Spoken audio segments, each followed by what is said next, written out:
My cheek too. It's okay to say that you're not through that I have never known. Oh yeah, you smile,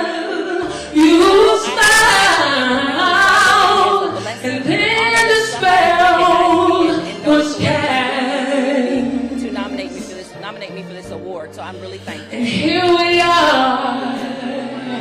Once again, mental health is the new wealth, and self-care is the number one. For you are mine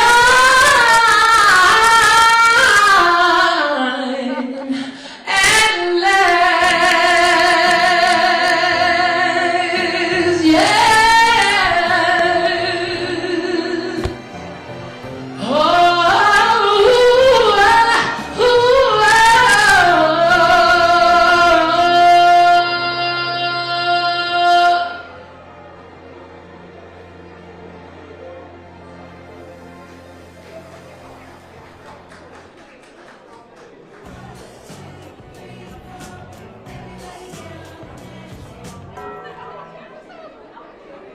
Are you tired of sitting?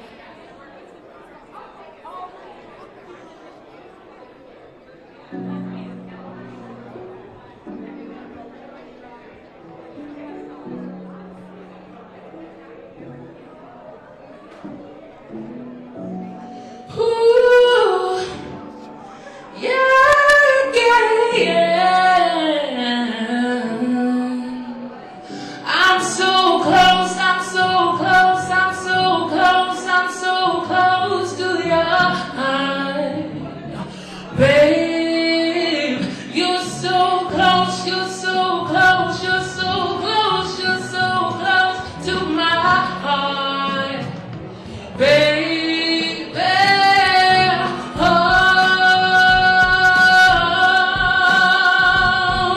babe, oh,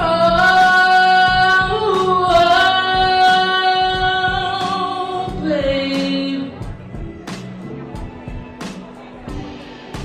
you can't stay tonight if you don't love me right.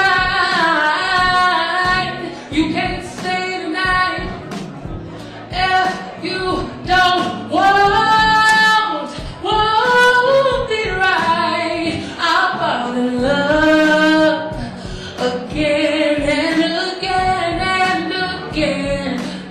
When I'm in your arms, I fall in love again and again with you. When eyes cross, you can't stay tonight if you don't treat me right. You can't stay tonight if you don't want me right. What's the use of a ring if there's no meaning to us? I wanna slow down, no rushing. Let's build this right without fussing. When you're gone, you leave me feeling for your love. I just gotta touch it. Candlelight, late night, sweet by date night. You ain't even gotta call me, baby. I'm already here. One night, my type. No need for a nightlight when I'm in your arms. But you know I'm not easy, baby. Yeah. You can't stay tonight if you don't love me right. You can't stay tonight if you don't want me right. 'Cause I fall in love again and again and again when I'm in your arms.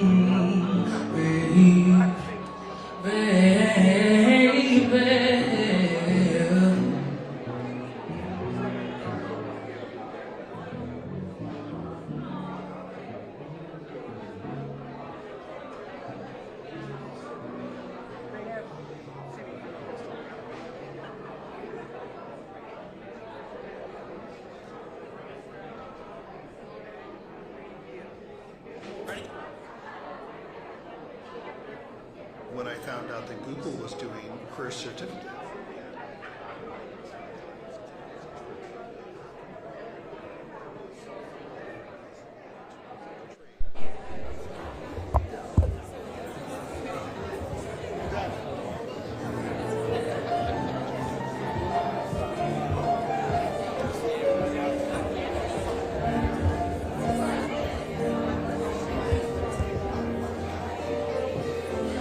Look at me, I'm as helpless as a kitten up a tree, and I feel like I'm clinging to a cloud.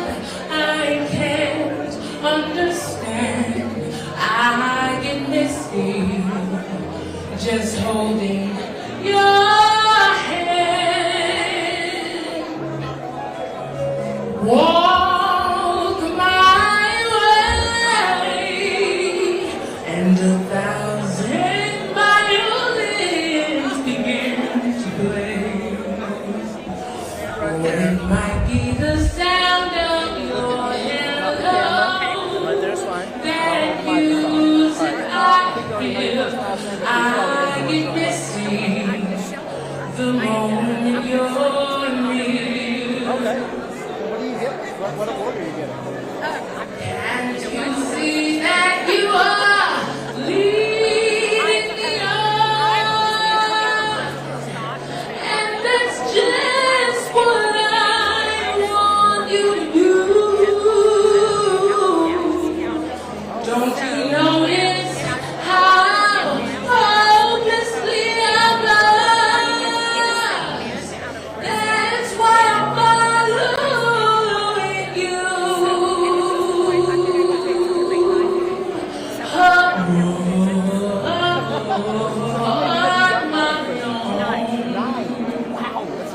When I wander through this wonderland alone, never knowing my right foot from my left, my hand from my blood. I'm too misty and too much in love, too misty and too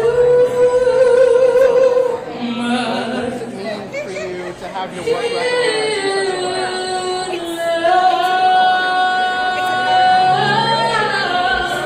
in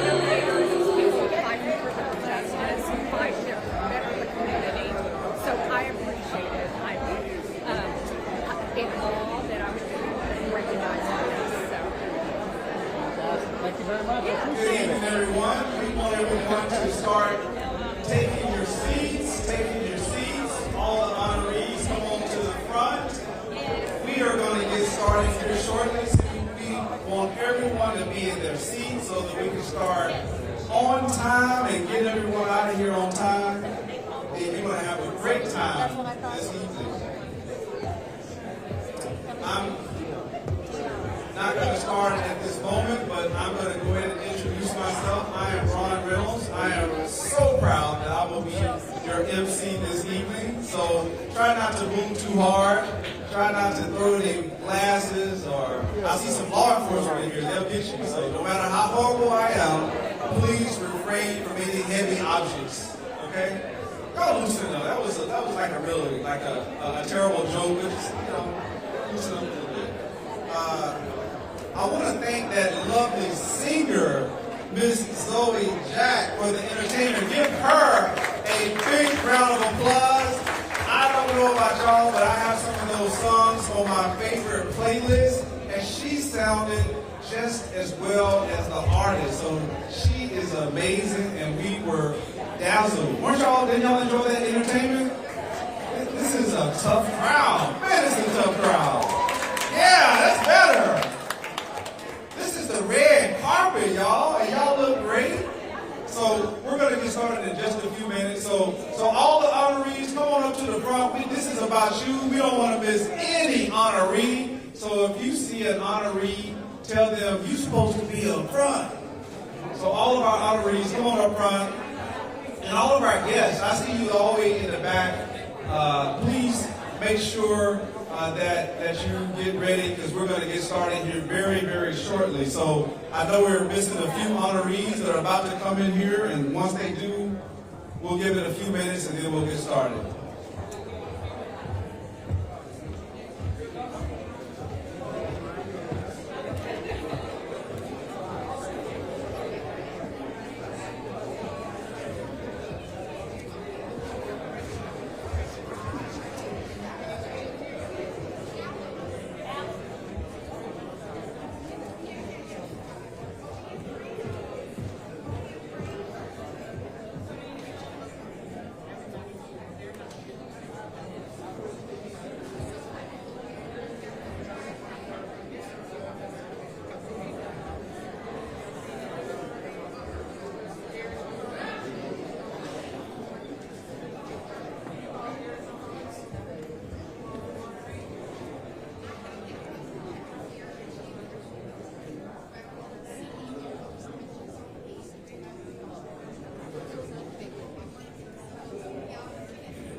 Well, good evening again, everyone.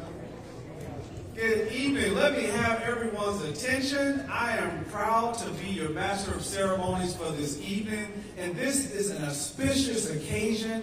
My name is Ron Reynolds, and I'm proud to be the chair of the Texas Legislative Black Caucus and state representative for House District 27. But tonight, I'm so honored to be an MC to honor some great, great pillars in our community.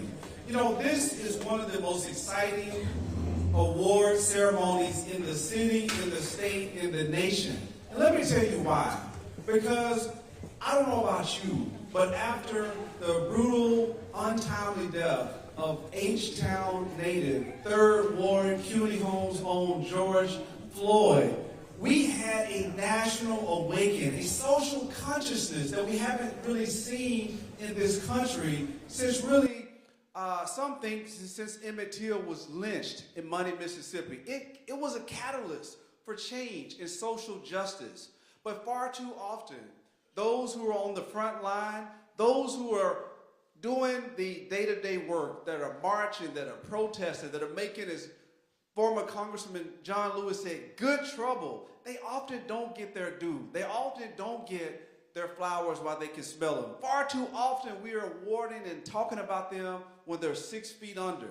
And that is why I'm so proud of the prevention zone. I'm so proud that they had the fortitude and the wisdom under their founder and visionary leader, Daphne Jack, to start this organization to help to be that catalyst for change for young people, to give them a path so that they don't become a product of the school to prison pipeline, to honor those who are on the front line, to give them some props and the kudos for fighting the good fight, for making good trouble, for helping make our criminal justice system much better. Because all of us, unless you're living under a rock or you're in deep denial, understand that one of the most critical issues plaguing our country, our city, our state, our country, is the need for criminal justice reform.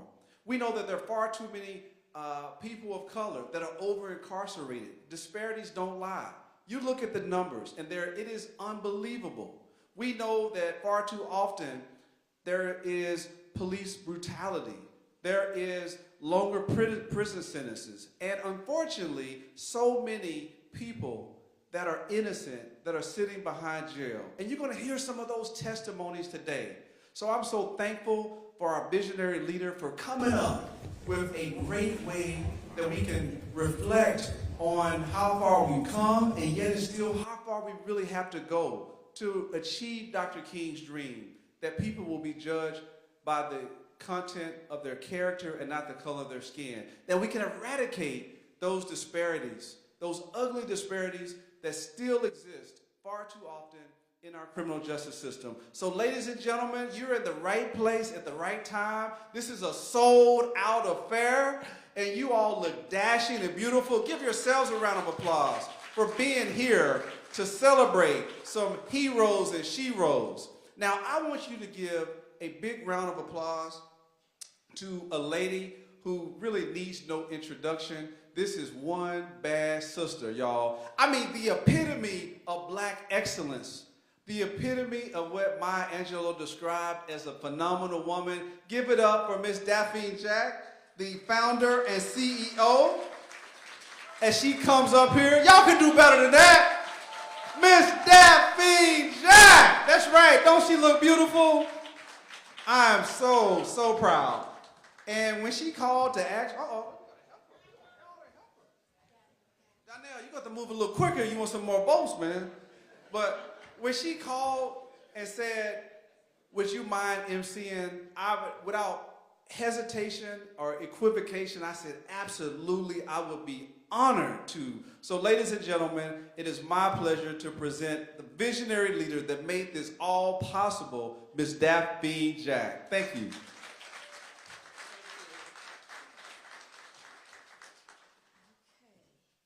Good evening to everyone.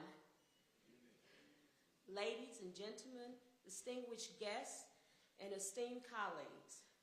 As stated, my name is Daphne Jack. Being a little girl, my middle name is Priscilla, and so my mother's first name is Daphne. So I didn't like Daphne. So call me Priscilla. Oh, y'all can't hear me. Oh, all right, I'm gonna get real loud now. So they called me Priscilla. And so as the time passed, someone I was talking to, they said, Daphne Jack is serious. That's why you need to be called Daphne Jack. And so I took that for what it was worth, and I love my name, Daphne Jack. That means power. That means just here to I always say, if I can't conquer the whole world, I'm gonna put a dent in it. Okay, and y'all are gonna help me. So I'm honored to be here on this evening. This event is an important opportunity to recognize the individuals and organizations who have been a champion of community justice reform. As you may know, March is National Criminal Justice Month, which was established by the United States Congress in 2009. It is time to reflect on the challenges facing our criminal justice system and to celebrate the progress that has been made in reforming it. Prevention Zone is an organization that understands the importance of criminal justice reform. We have created programs that support and empower individuals who have been an impact by the criminal justice system, including exonerees who are wrongfully convicted. Did you know they are released without support? When they get out of prison, wrongfully convicted people, now I'm a retired parole officer, so when my guys got out of prison, they came to the office to see me. I gave them another $50 check and seen what they need, if they needed AANA or housing or whatever they need. But when you get an exoneree who has been in prison for 10, 20, 30 years, and when he's released, they finally get exonerated, they let him out, and then I kind of envision them saying, well, glad you're gonna stay too long, I'm sorry, if they apologize. So they come out, all the cameras flashing and everything, and after all of that is gone, no re-entry. So that's why that's important to me. Did you know that, I didn't say it all by myself, look at that, let me skip on down. Prevention Zone Inc. also support children who have incarcerated loved ones. And we run the Young People Gathering, which offer opportunities for youth to engage in a positive activities and avoid getting involved in the criminal justice system. Now, you all are here tonight because this is our biggest fundraiser. And I know many of you have purchased tickets, but we have a little QR code. And all I'm asking, if you can just give $10. Count the heads up in here. That's what, I see about 1,500 in here already. If I do the math right. So $10 is all we're asking. Now I have a $20,000 goal. So if anybody got some $20,000 up in here, get that QR code and scan it and put that money in there. So as I stated, this is our largest fundraiser, and I appreciate everyone who is here, just making a connection with so many amazing people, and I honor you all here today, and I appreciate you coming out. So in my closing, let's celebrate the progress that has been made in criminal justice reform and continue working a more just and equitable society. Thank you.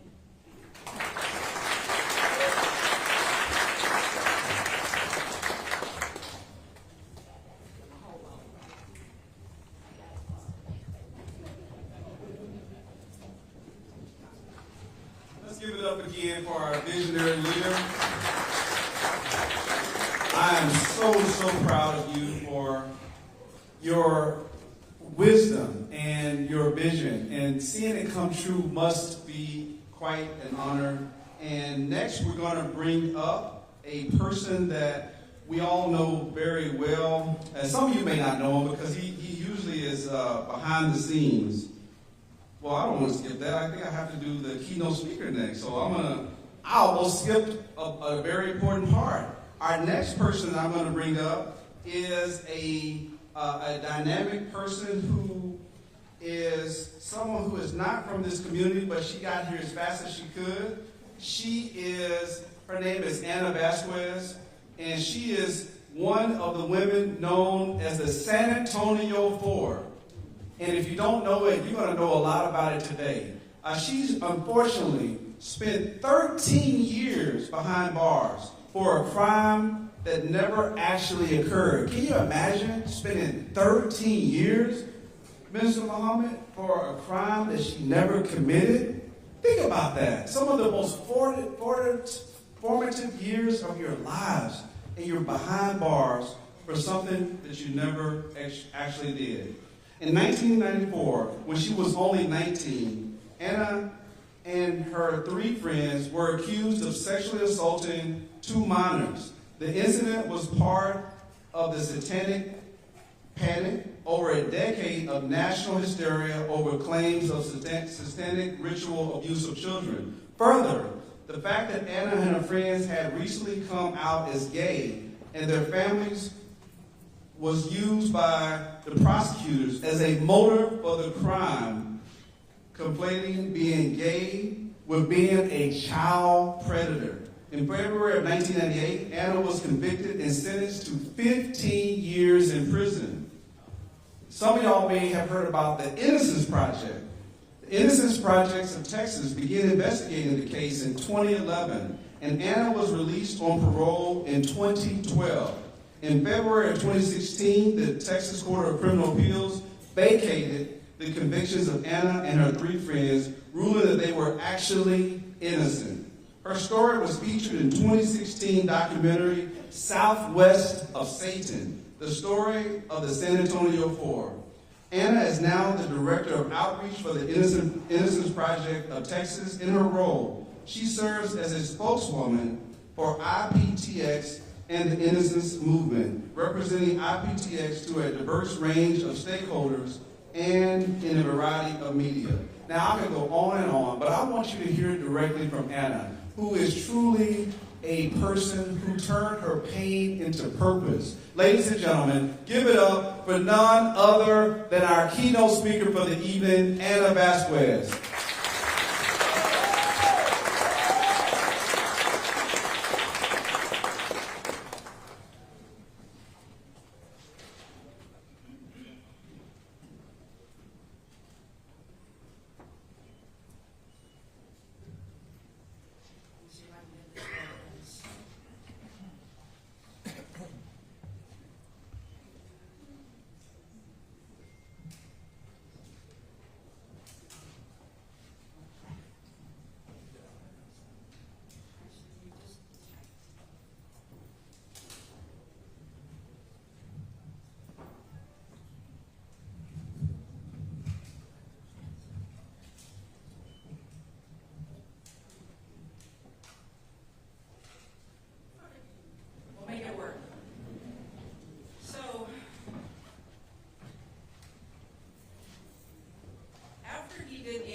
I figured I would just turn around and leave because he summed it up all for me, right?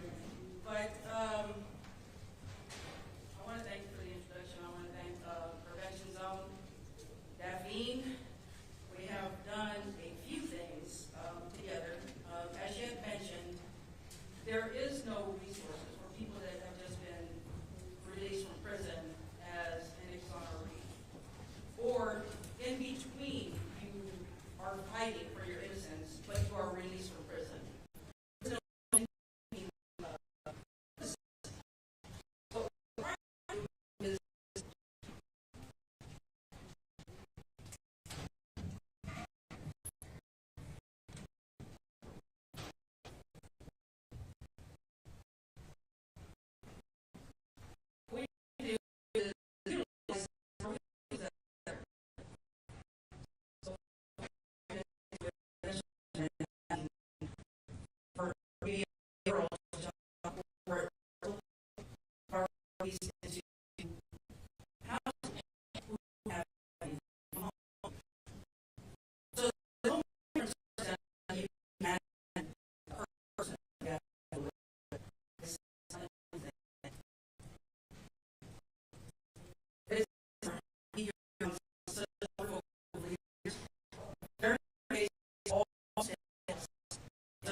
111 women, right?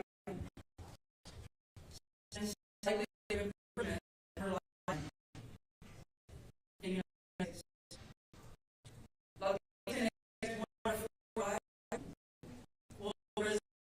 At some of her time, for African American women,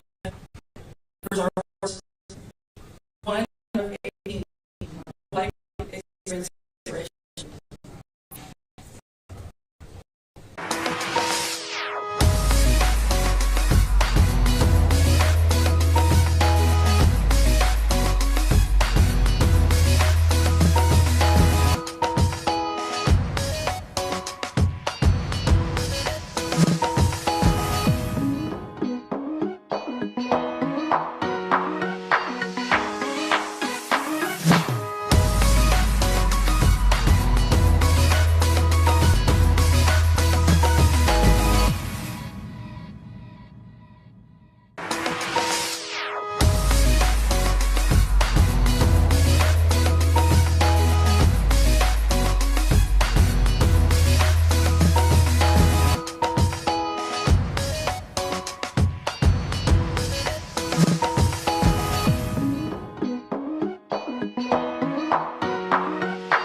my conditions of parole banned me from the internet. How was I to apply for a job? Yes, I could drive to an approved employer in an attempt to find someone willing to talk to me and let me submit an application on paper. But I would have to drive along a route carefully mapped by parole officials, complete with warnings to follow it exactly. Each drive induced anxiety, fear of making a wrong turn, literally, that would return me to prison. And even if I called for an interview, how was I to explain where I had spent the last 13 years?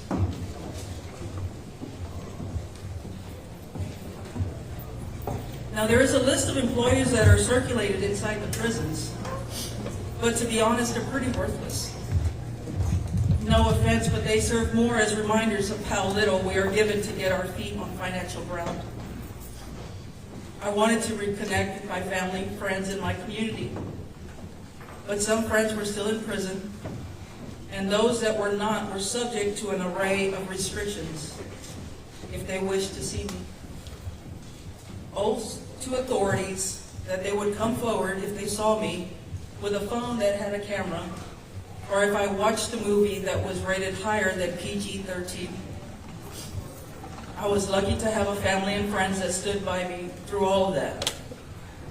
I was blessed that my partner Denise was willing to subject herself to the indignities that came with wanting to be my friend, and then my partner. Most people aren't so lucky. Even if they are, they have to learn to deal with someone who is still trying to escape the chains that come with any conviction, and especially a wrongful conviction. You have to learn about new technologies, things like smartphones that toddlers now grow up with, are challenges for those of us who never saw one. You are constantly reminded on how much things have changed, and you are playing a challenging game of catch-up in a world that is moving much faster than you are. Even when you manage to walk forward and then run, you encounter hurdles of all kinds. Like every other wrongfully convicted person, I struggle with post-traumatic stress disorder. I struggle with communication, expressing feelings, knowing how and when to accept help, and so many others. You can't understand the pain of being innocent and disbelieved. You can't understand the loss of faith in what you believe to be a just and fair legal system. And you most certainly can't escape the things that you see and hear in prison. You must learn to live with these ghosts as you try not to become one. Now, I don't share any of this with you for sympathy. I share it with you, and especially those of you working in probation, parole, and reentry services, so that you understand that sometimes, no matter how hard a person is trying to be a model prisoner, a model probationer, a model parolee, that person may fail. I can't tell you how to handle those failures, but I can ask you to recognize why they happen and to understand that behind every conviction and sentencing report and docket entry, there lies a person. A person with a story that you don't know and won't ever know unless you ask. I was fortunate to be free because I had an amazing legal team that believed in me and my friends and had the skills to negotiate a difficult journey. They amassed evidence that showed flaws in the medical evidence against me. It was disavowed by experts a decade later. They amassed evidence that included the recantation of one of the children who testified against me, a young woman who came forward to say that her father had coached her and her sister to lie.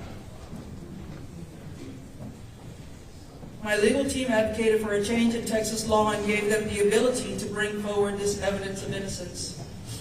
And when the law changed, they stood by our side as we returned to the same court that convicted us. With the evidence that they could now present and to argue our case of innocence, and when that effort failed, They took us to the Texas Court of Criminal Appeals, which declared us to be innocent people who had been wrongfully convicted. In my freedom, I have the honor of advocating for reforms to our legal system that will help prevent wrongful convictions. I serve on the board of the Houston Forensic Science Center that helps make sure that forensic evidence is reliable and accurate. I travel the country educating and informing others about wrongful convictions.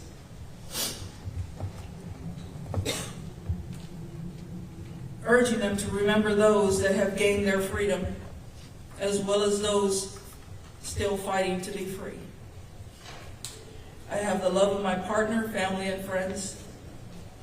And although I wear the scars of my experience on the inside of my heart, and I am no longer property of the state of Texas, inmate number 93669, I am Ana Vasquez, and I am honored to have been asked to share my story with you this evening.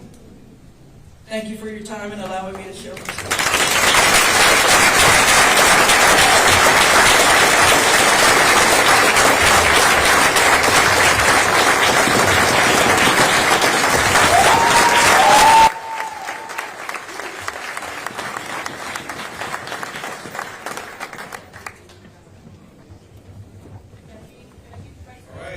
Wow, there should be a dry eye in here, y'all. My allergies were cutting up a little bit, maybe, but seriously, what a compelling story. What a great testimony. What a great way to really humanize some of the disparities and what's wrong with our criminal justice system. Every person that goes to jail or prison isn't guilty. There are a lot of people who are just like our keynote speaker, but they may not have had an Innocence Project. So thank you for really sharing it. I know it takes a lot of courage and it probably a lot of trauma just to retell that story, just having went through it. But we're so proud of you. And as Daphne comes up, y'all, please indulge me. Give her one more round of applause. What an amazing, amazing story. There is a gray Ford F-150 that's blocking the loading dock, so would you please move your vehicle, a gray Ford F-150 that is blocking the loading dock. Okay.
Wow, we could have just ended there. Wow, I'll tell you, that was so powerful.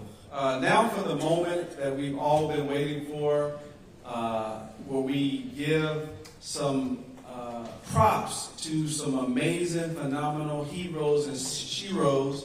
This is the fun part of the ceremony tonight, and to do the honors is a great icon in our community. He is the Senior Vice President and General Manager at Fox 26. I know y'all watch Fox like I do every night. This man has done so much over, I would say decades. I don't even know how long, but it's been a long time. And he still looks young and vibrant, so he has a lot left in his tank. And I see his lovely wife with him. You all give a big round of applause for H-Town's own, a living legend himself, D'Artagnan Babel. Give him up. Give it up. Come on up. This is the man behind the scenes that makes it happen over there at Fox 26. So y'all see a lot of those anchors and, doing well, but this is the person that's making sure all of the engines, everything runs smoothly. Thank you for being here. Good evening. I know Lynn runs a tight ship, but if you would allow me to indulge, because it's hard to give a TV guy a mic and not hear him make a few remarks. So before I actually give the awards, I did want to share something with you, in terms of one of the reasons why I'm here. Prevention Zone, Inc. Underscore the word prevention. I had this up a little higher.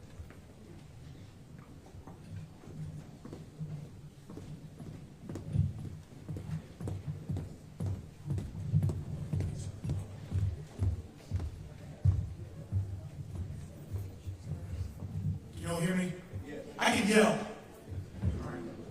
Prevention Zone, Inc. Emphasis on the word prevention. Why am I here? Let me tell you a little story. My daughter, I'm probably going to embarrass my wife, but she's used to it. My daughter brought home, in summation form, what we would call a wayward friend, a wayward girlfriend, many, many years ago. This friend had just given birth to twins. The man she thought, or the young man she thought was the father, looked down at birth and said, "Those ain't mine." And he left. Her parents sitting there in the hospital room said, "Well, if it's not him, who the hell else could it be?" Now, what you don't know about me is I usually tell like it is, so. Turns out the father happened to be a white man. She was black, so these are mixed-race twins, boy and girl. We spent the entire night getting to know this young lady. She spent the night. We cooked breakfast the next day, and then lunch, and then finally she left. At that time, the babies were 6 months old, and my wife and I have, I guess best you could say, is informally have adopted them. The reason I say that is because prevention. The father of the children does not acknowledge them, and at the time of their birth was incarcerated. Although, unlike Anna Vasquez, was guilty, third strike felon. Father's Day a couple of years ago, as he got out, he didn't want them. They came over to our house. Those children are now 11 years old, and both of them in honor students up in Conroe ISD.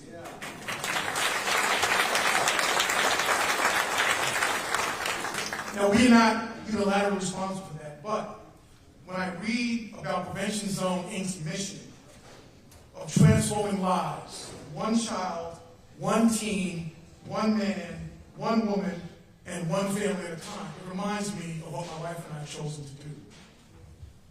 And I'm going to say this as an aside, because we've got a mixed crowd here, but I want to get this out because it comes from the heart. Particularly when those children were very, very young, and we would take them for weekends. We go out and about, shopping, restaurants, whatever, as if they were our own children. We have 4 that are now grown and gone. People would look at us. Now, we live in the Woodlands, and all that may mean to you, a less diverse community than this crowd here today. And one of the things that I resented was if we went to a restaurant in the Conroe area, or even Magnolia up north, we got looks like, what are those black people doing with those white kids? But yet, if you saw a white family with small black children as a part of their family unit, people would go, oh, isn't that so nice? Those folks taking care of those poor black kids. But the bottom line is, my wife and I believe that the children should not suffer from the sins of the father. And so that's one reason why I'm here, because Prevention Zone, Inc. is a part of that with regard to their mission statement. I'm here to present several awards in several different categories. The first of which is the Advocate Award, who is someone who's recognized for their exceptional work in promoting and advancing the rights of vulnerable populations within the criminal justice system. I'm going to present. So, Daphne, you going to come up? Okay. You're going to stand the whole time? You're going to come up there. Okay.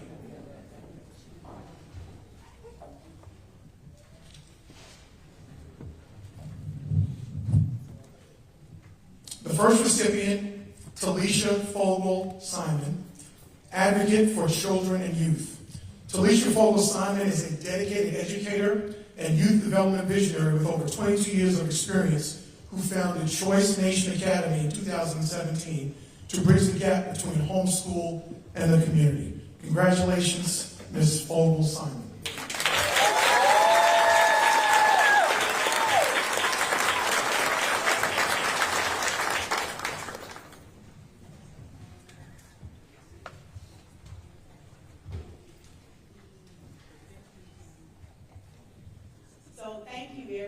I am so proud to be here and to be honored by this award.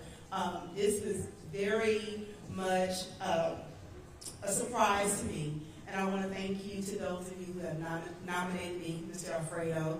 Thank you to my family for being here, my board for believing in me when this idea was so crazy. And again, I want to thank God for His vision that He's given me with this. And I'm honored to be here. Thank you.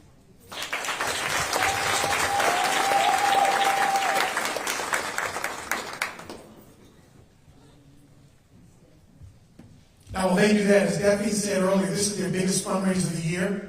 So look for that QR code in the back while they're taking pictures, because we've got a lot of pictures to take, so there's a little bit of downtime. There's also a silent auction in the back with some pretty neat stuff. So in between breaks, drinks, and eats, please go to the back and check it out.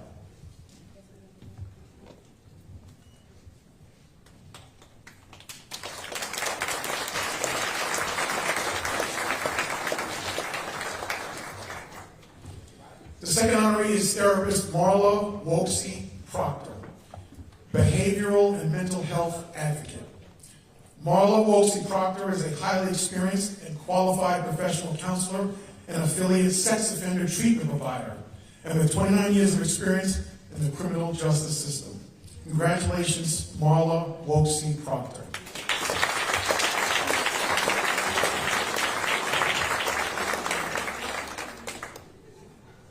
This is our husband. And this is my oldest daughter, and my youngest is in back, and these are my inspirations. My 29 years in the criminal justice field, 23 of them here in Texas, working parole, 12 of those years doing sex offender treatment or over a sex offender unit, has really taught me so much. Daphne has taught me so much with everything that we have been through in almost 20 years we've known each other, and just her being such an incredible inspiration to me. And she's part of the reason why I am actually getting my sex offender license or treatment license. Thank you so much. You are just my heart. Thank you.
Councilmember Edward Pollard, Public Service Advocate.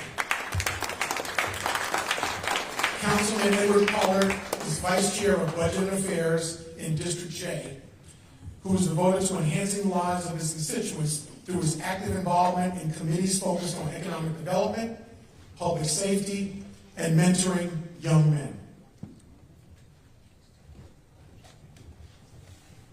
Good evening to everyone. It's great to see you all here today. Daphne, thank you so much for the honor to Prevention Zone Inc. and everyone here who is affiliated.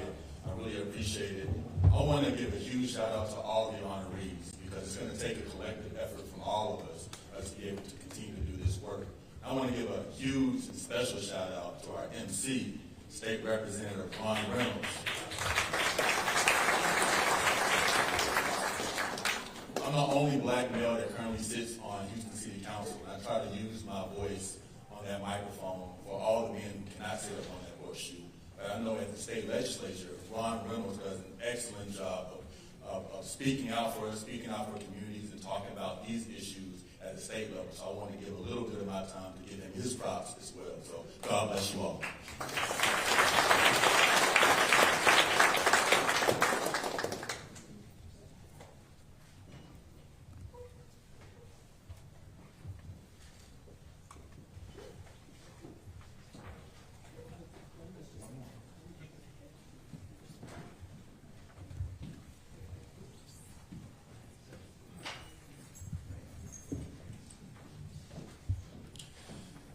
The next category of awards are the Champion Awards.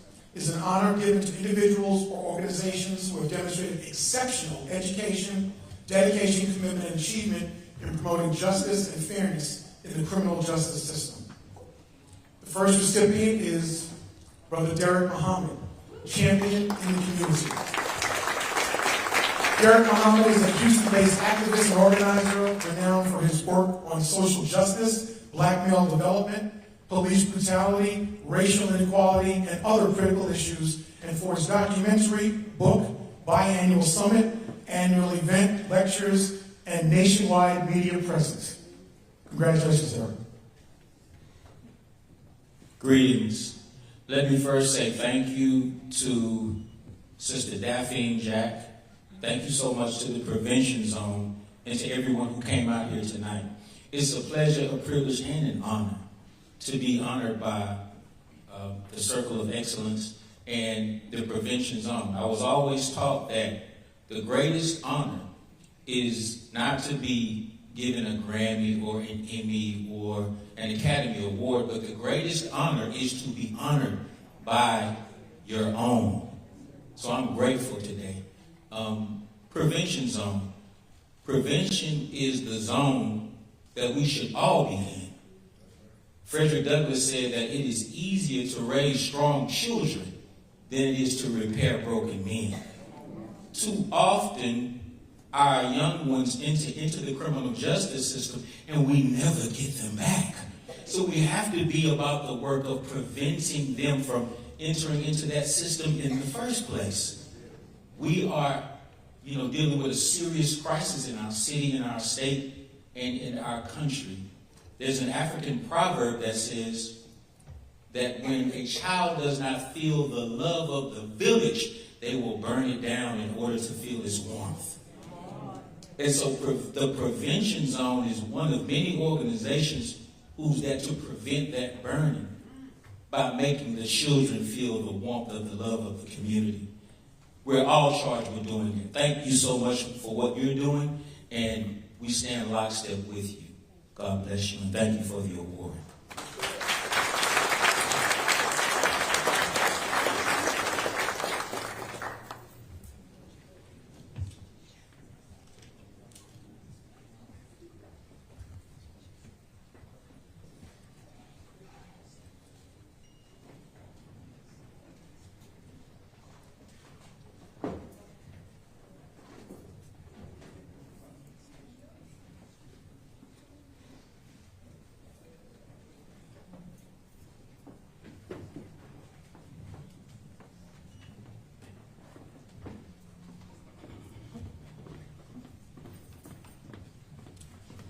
The next honoree is Judge Hazel Jones, Champion of Criminal Justice. Judge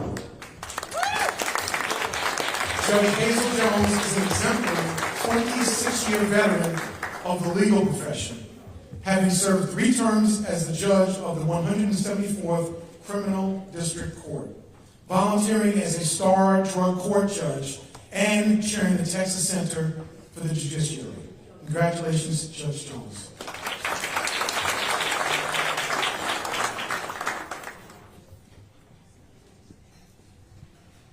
What a great honor it is to be here. First of all, I would thank God for you all and for the opportunity to receive this award. As a judge, a criminal court judge, comes with a great responsibility. I've been entrusted by the citizens of Harris County to administer justice, and so it takes a lot. It takes wisdom, it takes knowledge of the law, it takes this particular organization right here to bring to the forefront what we need, which is not coming to the judge, but getting to prevention zone, these types of organizations before you get to court. And so I think this is a wonderful nonprofit organization that should be supported because, again, it's only so much we can do by ourselves with the community and with a prevention zone. I think that's part of judicial justice and fair justice and just what we need in this community. So thank you so very much for this award, and I appreciate that. And to my family and friends that are here, my husband, Jeff, my daughter, Warren, my brother-in-law, my sister-in-law, and my court staff that's here, thank you for your support as well. Again, you mentioned your children. I started off at a disadvantage because I was adopted. And without family, without the community, it won't change. And so we thank you all for stepping up and changing it. Thank you so much for this.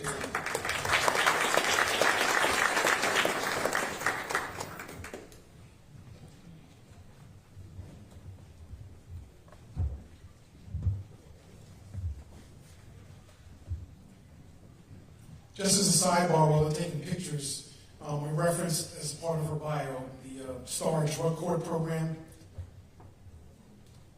which is a wonderful program. Many of you know one of my morning show anchors, Jose Grignon. Y'all know who his wife is? Catherine Griffin Townsend. She is a product of that STAR Drug Court program. A second chance. The next honoree is Judge Angela Graves Harrington, Champion of Civil Justice. Judge Angela Graves Harrington is pioneering the transformation of the Harris County Child Welfare Courts into trauma-informed courts, providing families with due process, support, and positive permanency for every child as the first African-American administrative judge of the Harris County Board of Family District Judges, and presiding over the 246th Family District Court. Congratulations, Judge Angela Graves Harrington.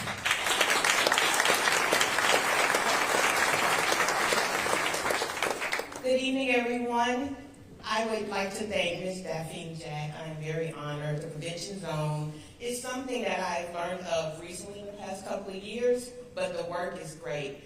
As you were speaking about the 11-year-olds that you have taken under your wing to prevent them from going into the child welfare system, I agree with Brother Muhammad. We are charged. We're in a position where we can prevent our kids from going into the criminal justice system. And I am a family court judge. I also preside over CPS cases. And so as you can imagine, I see quite a few black and brown children in the CPS system. And so we need more people to step up to take in those 6-month-old twins or those 13-year-old teenagers whose parents are in the criminal justice system. They need guidance because I am here to ensure that the child welfare system stops being a pipeline to prison for our children. So thank you so much for this honor.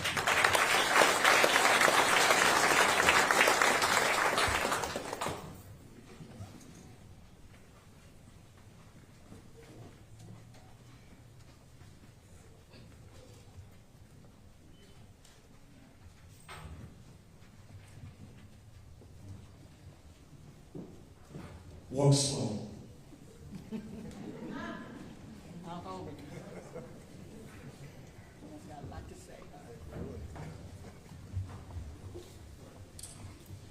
next honoree is one of my own, reporter Randy Wallaace, being given the Media Champion Award.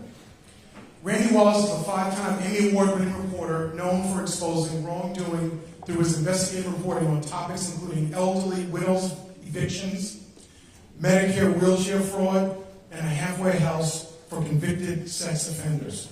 Let me also say this, it's not in the bio, but he also fronts a franchise that he created called Breaking Bond. Now, again, we got a whole bunch of different people representing a whole bunch of different constituents here. But let me just say this. You know, coming from a black man who runs a Fox-owned station, because I know I get the look sometimes. What? How does that work? At any rate, Rupert Murdoch does not call me every day and say what the program means, I'll tell you that. I control the local product that we put on our air. But we will not advocate, per se. We will not endorse. However, I'm very proud of this franchise that he fronts, because what it does is it talks about the victims and the families that have been affected by people who've been let out on bond time and time and time again and have recommitted a felony. And we know that there are a lot of issues with regard to the Harris County criminal justice system, not just here, but across the nation. We know about the overcrowding. But the fact of the matter is, something has got to change. So what I will say this, because I'm apolitical in that regard, right? There is a need for common sense criminal justice reform. And that franchise is one of the efforts that we would hope that the electorate would go to the polls and vote those people out who are not necessarily doing the right thing when it comes to bailing convicted felons again and again and again. Congratulations, Randy. Thank you very much. Thank you very much for this. I really appreciate it. And it's a double honor to get it from this guy here. I have been on television. I've been with Fox 26 for 33 years. As you can imagine, in television, a lot of bosses come and go. Well, he's been the boss for the majority of my career. And during that time, I did some investigative stuff that you run into legal issues, and sometimes it can be very, very difficult. And no matter what the story, no matter what the circumstance, Dart was always by me. He always just told me to keep going and do the right thing. And I really appreciate this. I appreciate you, Dart. And thank you all so much. I really, truly appreciate this. This is a real honor.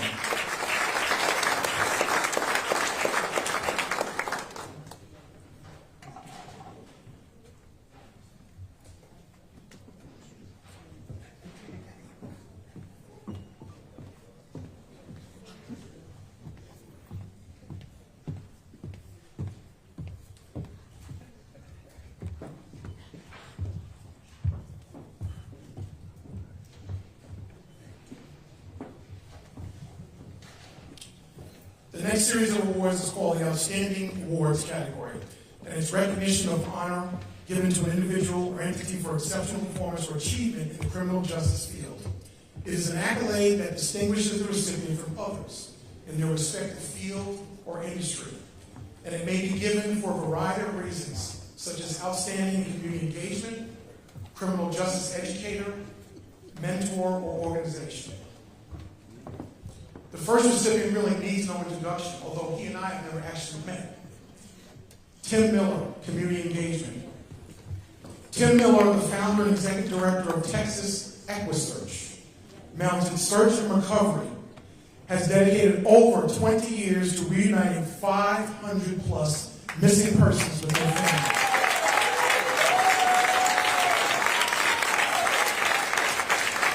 And recovering the remains of 300 plus victims, giving those families closure.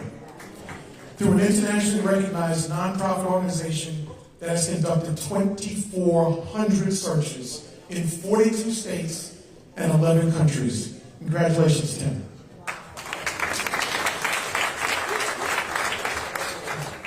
You know, I'm very humbled, very honored.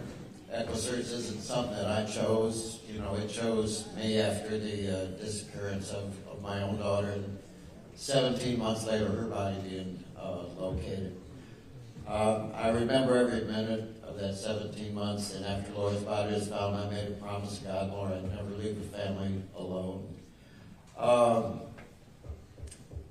I had different plans in my life, but God had different ones for me. I didn't like the plans, and again,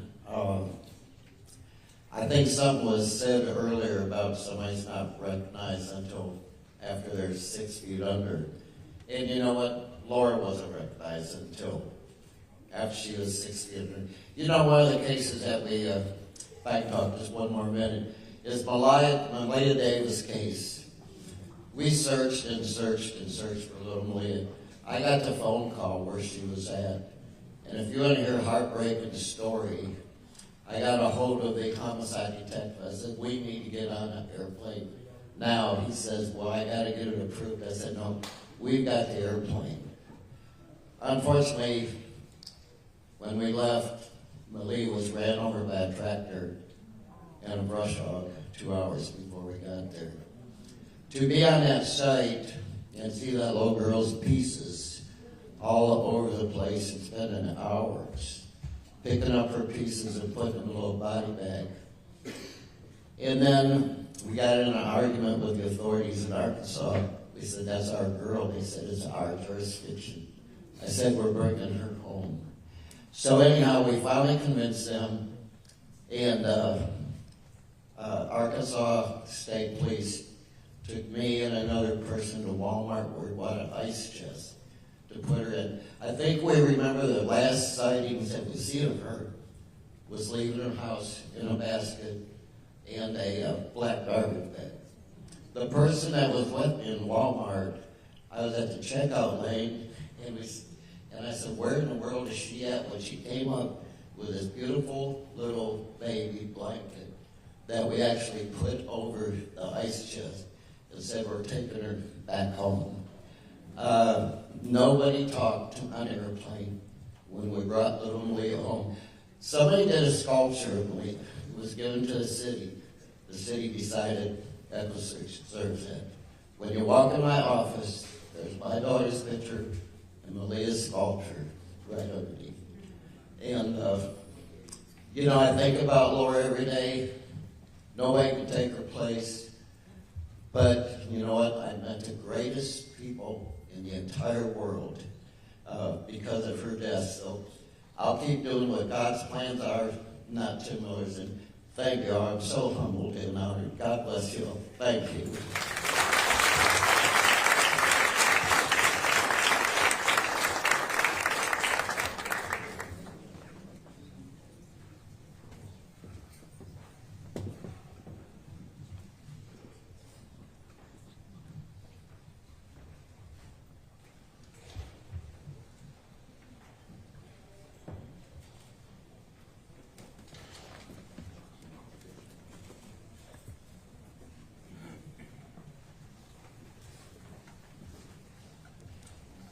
The next recipient is Dr. Deborah Love, criminal justice educator.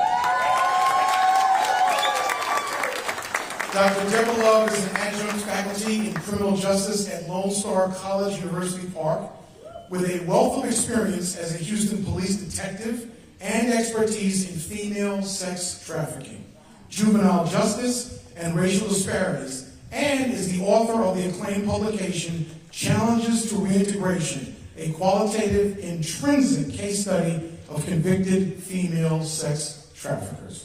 Congratulations, Dr. Love.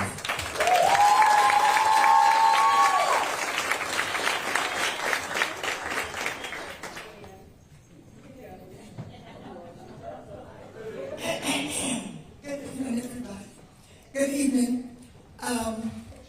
I'm nervous, and I am in PK. I was told to be short. So first, I want to thank God, Daphne Prevention Zone, for making this possible. I have a spot in my heart when it comes to the wrongful conviction. I know a lot of these cases. As you all said earlier, everybody in prison is not guilty. We know that. I've heard all the stories, so I'll piggyback and I'll be quick.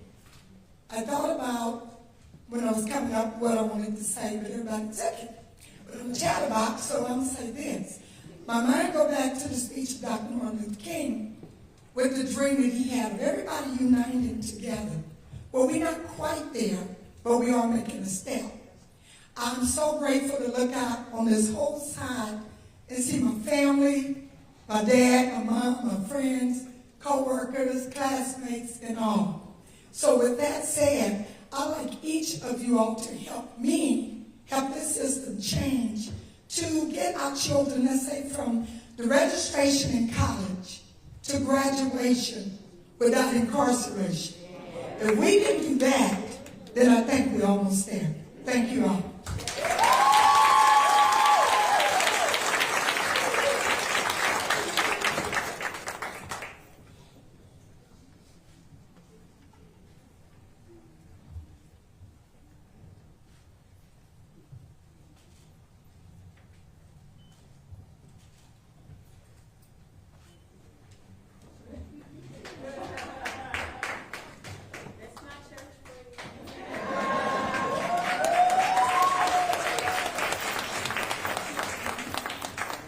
Our next honoree is Dr. Cherry Sawyer, Outstanding Mentor. Dr. Cherry Sawyer is an experienced mentor with over 15 years of experience in higher education and clinical practice, who passionately dedicates her time to helping children, adolescents, and at-risk youth, and mentoring students interested in mental health through volunteering and community engagement. Congratulations, Dr. Sawyer.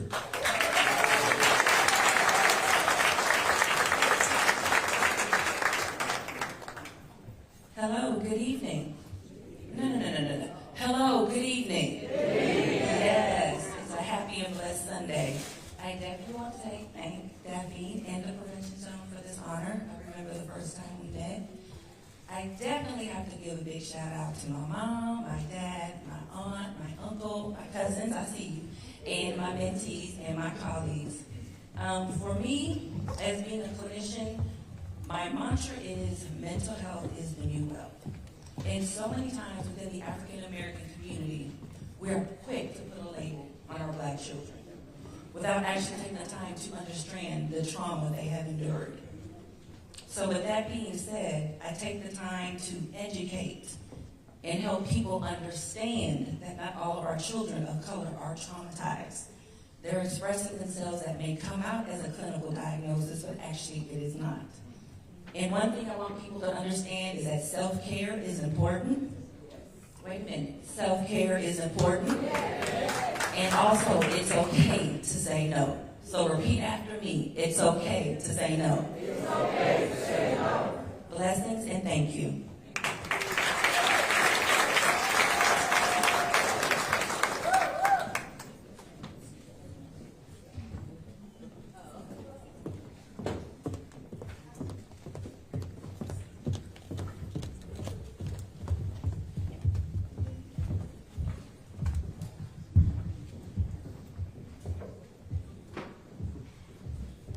The next award goes to an organization, Open Door Mission, for Outstanding Organization. Open Door Mission has been providing faith and evidence-based recovery programs and facilities to the homeless in Houston since 1954, with a mission to transform the lives of the most severely addicted, destitute, homeless, and disabled men in our community, free of charge. Open Door Mission, congratulations and thank you.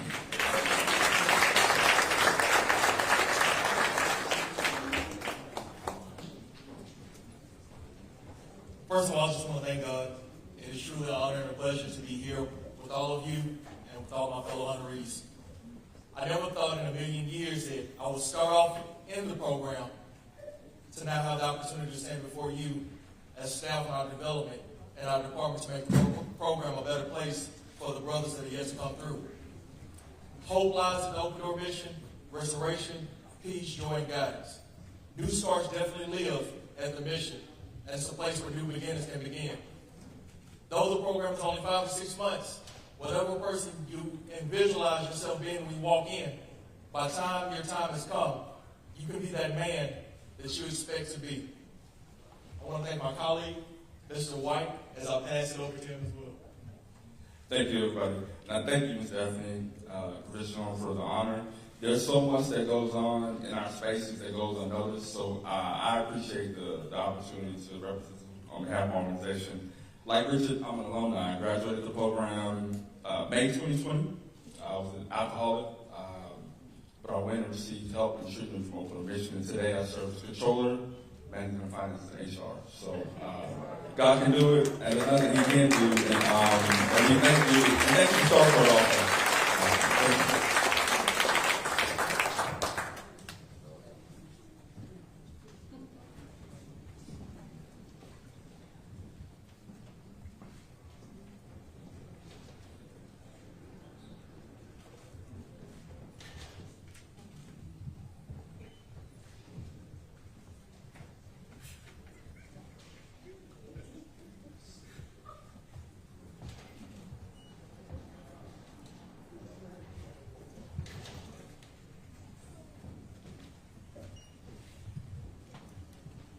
The next category is the Special Tribute Award.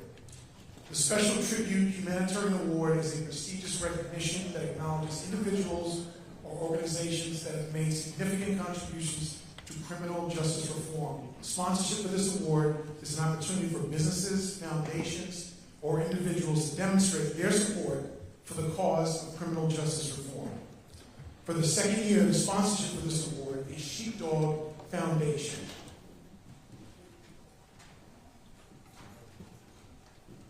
We'd like to honor Greg Williams of the Sheepdog Humanitarian Award. Greg Williams is an inspiring example of resilience and determination, having overcome a life of addiction, homelessness, and suicide attempts to become a successful supervisor, founder, and CEO of G Will Talk Ministries, a nonprofit organization dedicated to helping others find freedom and purpose. Congratulations to Williams.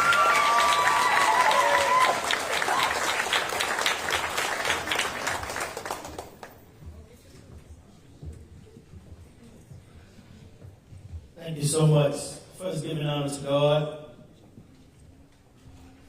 Thank you, Ms. Jack. Giving honor to Sheepdog. But I don't do this alone. So I want to first recognize and thank Charlene Brooks, which is the co-founder of G-Will Talk Ministries. Next, I want to thank Brother Oscar Richmond, who is our director of our outreach program. And then I want to thank everyone else that came out that supports the United Blessings Ministry, which is the outreach program of G-Will Talk Ministry, where we go out and we feed the homeless and we do what we do in the community. But I want to say first that I remember February 11, 2002 like it was yesterday. I was in a community home, I was strung out on drugs, I had used my sister's car and I had rented it out. And I said, God, if you're real, save me. And if you would save me with the rest of my life, I promise you I'll do what I need to do for you. After trying to commit suicide 5 times before I was 17 years old, prevention zone, I was able to have this in Ninth Ward, New Orleans when I was coming up because we didn't have a clue. But what I will say is from that day to this day, I've done my best to let somebody else know in the community, to let anybody know that there is hope after dope. Because February 11, 2002, I celebrated 21 years. No drugs, no alcohol, no being homeless. I want to say thanks to everyone. We got so many supporters that came out. Thanks to the team, because I cannot do this by myself. So thank you to the team that's here today. Thanks to everyone, and God bless you. Thank you so much, Ms. Jack and Sheepdog for this award. Thank you so much.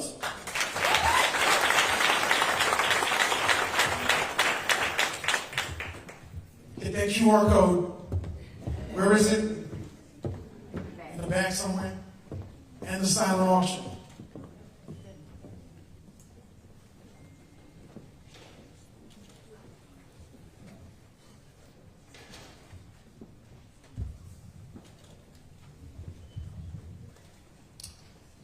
Prevention Zone, Inc., PCI, is a criminal justice reform nonprofit organization that is dedicated to recognizing and honoring those who have made a positive impact in the criminal justice system. To this end, PZI is proud to sponsor a Valor of Innocence Award, a Community Impact Award, a Law Enforcement Badge of Bravery Award, and a Lifetime Achievement Award. These awards will recognize individuals who have gone above and beyond to make a difference in the criminal justice system and will serve as a reminder of the importance of justice and fairness for all.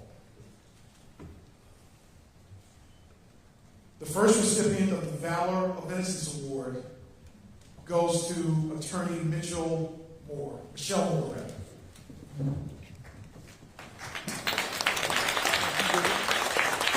I'm sorry, I'm looking at Donnell, I'm going, he's not Mitchell, it's Michelle. Attorney Michelle Moore has an impressive legal career spanning 27 years, having served as the Chief Public Defender for the North Hill Country Public Defender's Office for 11 years, and as the DNA attorney for the Dallas County Public Defender's Office for 16 years, where she successfully exonerated 9 individuals from TDC for crimes they did not commit. Congratulations, Attorney Michelle Moore.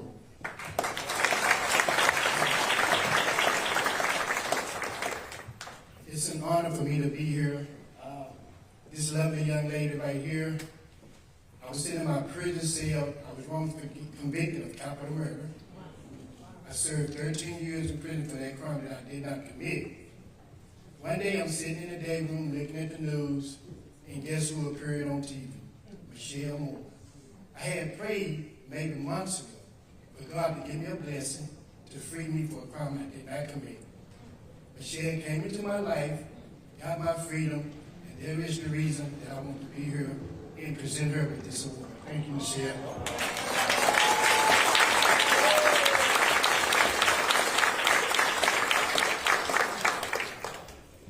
Thank you so much, Daphne. And in Prevention Zone, I appreciate being in this circle of excellence. I appreciate being recognized with these people who are making such a difference in criminal justice reform and in the community itself.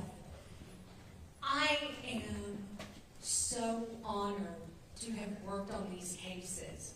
I have exonerated 9 men. Christopher Scott is one of those. I work now with Christopher Scott in an organization called House of Renewed Hope, where we try to go in and work through cases where men claim that they are wrongly incarcerated, and women claim that they're wrongly incarcerated, and kids claim that they're wrongly incarcerated. So we're doing what we can. I appreciate people like Anna Vasquez and Mike Ware and that team with Innocence Project of Texas who continue to fight the fight. I appreciate Christopher Scott, who could have just given up, but he hasn't. And he continues to fight that fight. And every one of you who does a piece of that fight makes a difference. And we have so much more work to do. I've been working as a lawyer for 32 years. I've been with the Public Defender's Office in Texas, several at this point, for 28 years. And I just came from a rural office, and our mental health services are pitiful. They're pitiful. Mental health training for officers is non-existent in the rural communities. It's so difficult. We have so much more work to do. But thank you all. I am so honored to be here with you.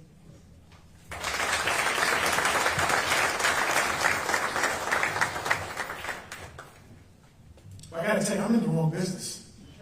We got doctors, and lawyers, and attorneys, and judges who are here 30, 40 years, and they haven't aged a bit. I feel so old, gray hair, missing a step.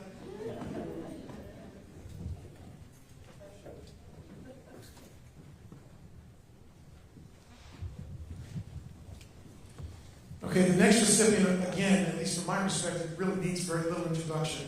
The honoree for the Impact Community Award goes to Donnell Cooper. Donnell Cooper is president of the Greater Houston Frontiers Club, is making a positive impact in the community by leading a nonprofit organization dedicated to providing educational and financial assistance to deserving high school seniors in Harris County. Congratulations, Donna, and great work this afternoon.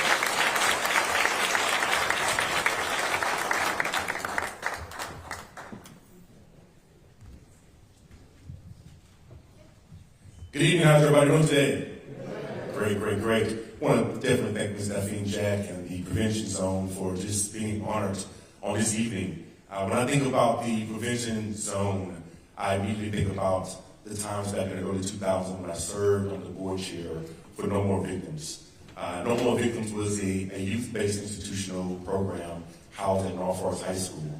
And these were students that their parents were incarcerated. But at the same time, the No More Victims mission was that each one of these children had been probably abducted or vandalized or misused against their permission in some form or fashion, and had to live with it every day as a student. And as a teacher, I was able to be with those students on a day-to-day basis and be able to carry the mission as a board member for that organization. Just allowed me to soar and pay it forward, to allow students to be able to see the opportunity that they too do matter as well. Today, honoring and recognizing all the honorees, I'm privileged to be able to stand on the stage for the fortitude and the work that I get a chance to do every day on behalf of this city, this great city that I love dearly. Again, I want to thank Ms. Daphne. Again, I want to thank Ms. Sabina for the recognition again as well. And again, congratulations to all the honorees.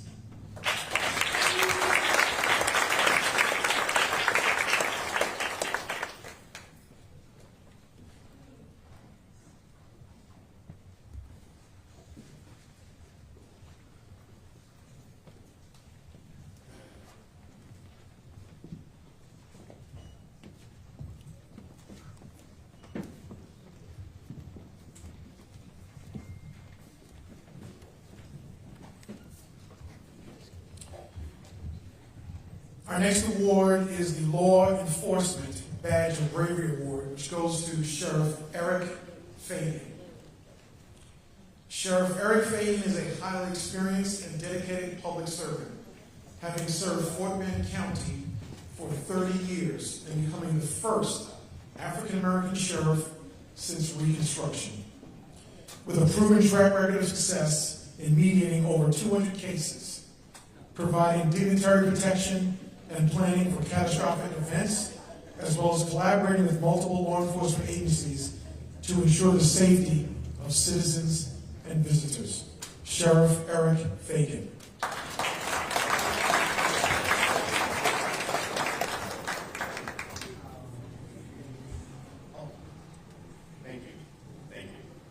Thank you very much. Thank you, Mr. Dean. Thank you, the leaders of Circles of Excellence. And thank you, my boss, for not showing up today. I'm honored to represent my boss. And yes, true, this award, he is a person to get this type of award. Because not only that he is the first black sheriff in Fort Bend County after the Reconstruction, but he is also the champion of having the nation's, ladies and gentlemen, the nation's first South Asian, Muslim, Pakistani, Indian captain or command staff member in his command staff.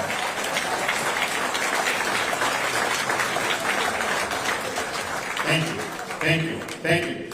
Keep your phones handy because you'll need to keep something. When I was a patrol deputy here in Harris County, I know and I remember how difficult time was it over the young African Americans to open up with police, to give their information to police officers. I know how difficult it was. Ladies and gentlemen, whenever I was there in patrol and I interviewed them, I had given the challenge, just give me 5 minutes or 10 minutes, and you'll see this young man will be like, telling everything to me. All they needed, a little patience, a little respect from the law enforcement. They had nothing else to do. And ladies and gentlemen, You are leaders here, honorees. Let me give you my personal phone. To please give me a call anytime when you see a youth or an organization of youth needs some help. Give me a call. I'll handle it. Give this challenge to me. And my name is Captain Abbasi. My personal phone number is 832-232-1934. And I don't care what time you call me. As long as I'm awake, I'll pick it up. And I'll make sure to take care of what's happening. We all are one family. We have to take care of the issues together. Thank you.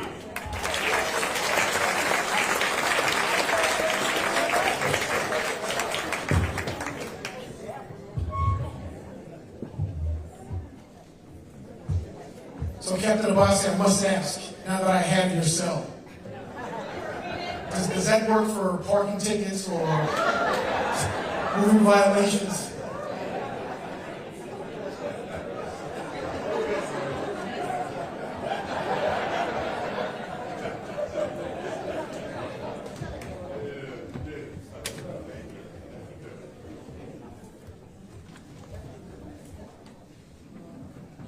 Okay, I don't see Lynn.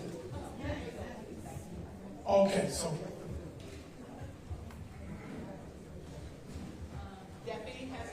Yes.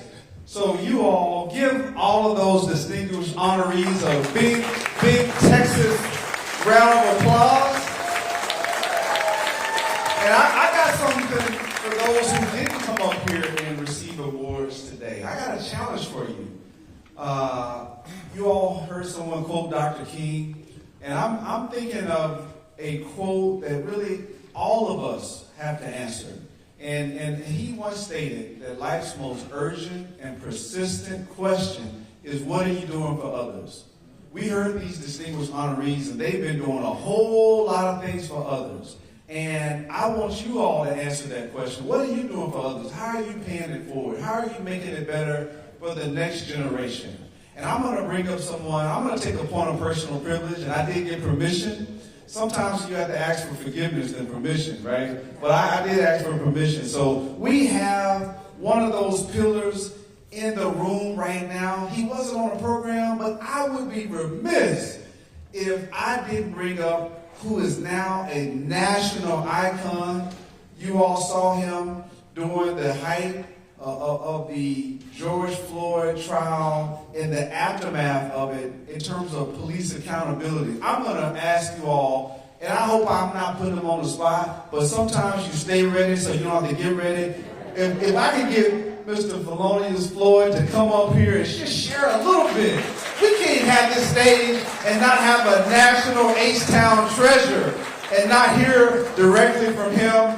You know, a lot of times we saw Ben Crump and we saw you. You have really been a big part of the movement. You've been a big part of the national George Floyd bill, pushing President Biden to get that passed. And we would love to hear, just share anything that you want to share with us, because you truly are a Texas treasure and an H-Town icon. We all saw what happened, unfortunately, to your brother George, but you too, just like Anna, when she spoke and gave her testimony, you turned your pain into purpose. Ladies and gentlemen, Mr. Floyd.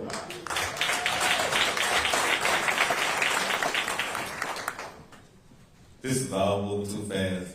But well, I came here today. I had to be present for Congresswoman Sheila Jackson Lee. Unfortunately, I don't see her. She's on her way? Okay.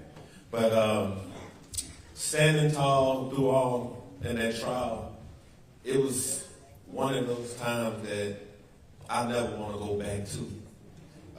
Unfortunately, I wanted the officer to get life, because he took a life. And we had to endure so much just to be able to get him to get 20-something years. But the fact that all the other officers didn't receive really any time, it really just took a toll on me. And I know a lot of others, especially mothers who watched my brother scream for mom, mom, mom.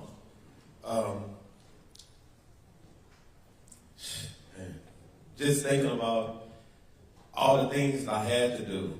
And I tried my best to be able to speak at different events, go to New York and Chicago and other families in Minnesota. I'm just trying my best to get certain laws passed. The fact that H.R. 1280 hasn't been passed yet, the George Floyd Justice and Policing Act, still not going to stop me. Because I'm going to still try my best because Congresswoman Sheila Jackson Lee, Karen Bass, Mr. Booker, they all stood up and they all turned the bill in and it passed in the Senate but not in the House. So you'll never see me just relax. I'm going to always be moving in another direction. I was just with Eric Garner's mom and she was saying the same thing. My son said he couldn't breathe. She just wished he was still here one more time so she could see him breathing today. I just got off the phone with her, and she's not feeling too well. But she told me that I enlighten her every time she sees me. She said that I could have stayed doormat and stayed up on the, a mat or anything, but I came out fighting, just like anybody else would, because I am my brother's keeper. So I want to thank you all for standing up for what you all think is right. Everybody who received an award today, I want to thank too. And I also want to thank you for giving out all these awards too. You and your husband. And I appreciate y'all for giving me this time. I wasn't expecting it. And so, like you say, if you stay ready, you don't have to get ready. But I was not ready. So, Brother Muhammad, I salute you. I look doing war projects with you and so many other people in here too. Because, hey, if they can make federal laws to protect the bird, which is the bald eagle, then they can make federal laws to protect people of color. Thank you. Give it up for him, y'all. He didn't know that I was going to put him on the spot, but he rose to the occasion. A few other housekeeping matters. We still have the auction item open. We want you, Lynn is pointing to it, wave your hand. She's waving back there like an airline stewardess. Hey! So go to the back. We need you bidding on those auction items. We have some great items back there. If you haven't went back there, you still have time until they close it off. Also, on all of the honorees, you see these beautiful pictures of you. You will be able to take those home with you and put them wherever you want to put them inside your home. These are beautiful. Aren't they nice? Yeah, those are great. Yes, you all deserve that. So at the conclusion of this, you will be able to take them off the wall and take them with you. Also, there is a QR code for you to make those donations. Everyone in here should make a minimum of $10 donations. I'm going to raise it higher than that. I'm not asking you to do anything that I'm not going to do. So please, if you have been moved, you know that the Prevention Zone is doing a phenomenal job. They are really sowing seeds, and they're doing everything to prevent people from being impacted by the criminal justice system. And we ask that you will reach deep into your pocket to make a donation so that this nonprofit organization can continue to grow, continue to do what they need to do. It's not free. They need this. And because it's a 501c3, I believe, Lynn, it is tax deductible. So if you want to write this off, I can't think of a better organization that you can donate to help with your taxes. I know some of y'all are in different tax brackets, so you need some more write-offs. So I need you to write a bigger check. But everyone has the ability to give something. Oh, let's hear it. Let's hear it. 4 field level Astros tickets. 4. World Series Astros, who's going back to the World Series again? Yes, and if the minimum bid starts at $50, you get 4 tickets. Get on back there. We have an autographed John Biggers. We have original artwork. Wait a minute, do y'all know who? They wouldn't move. Y'all must not know who John Biggers. I hear see one hand in there. John Biggers is world renowned. Like really, Google it if you don't believe me. Like seriously. It's autographed, and the minimum bid starts at $50. Oh, yes, so we also have 1 month free. So if there are any entrepreneurs here, you get 1 full month of working space. That's internet, a receptionist, a place to have meetings. Again, minimum bid, $50. Can you believe that?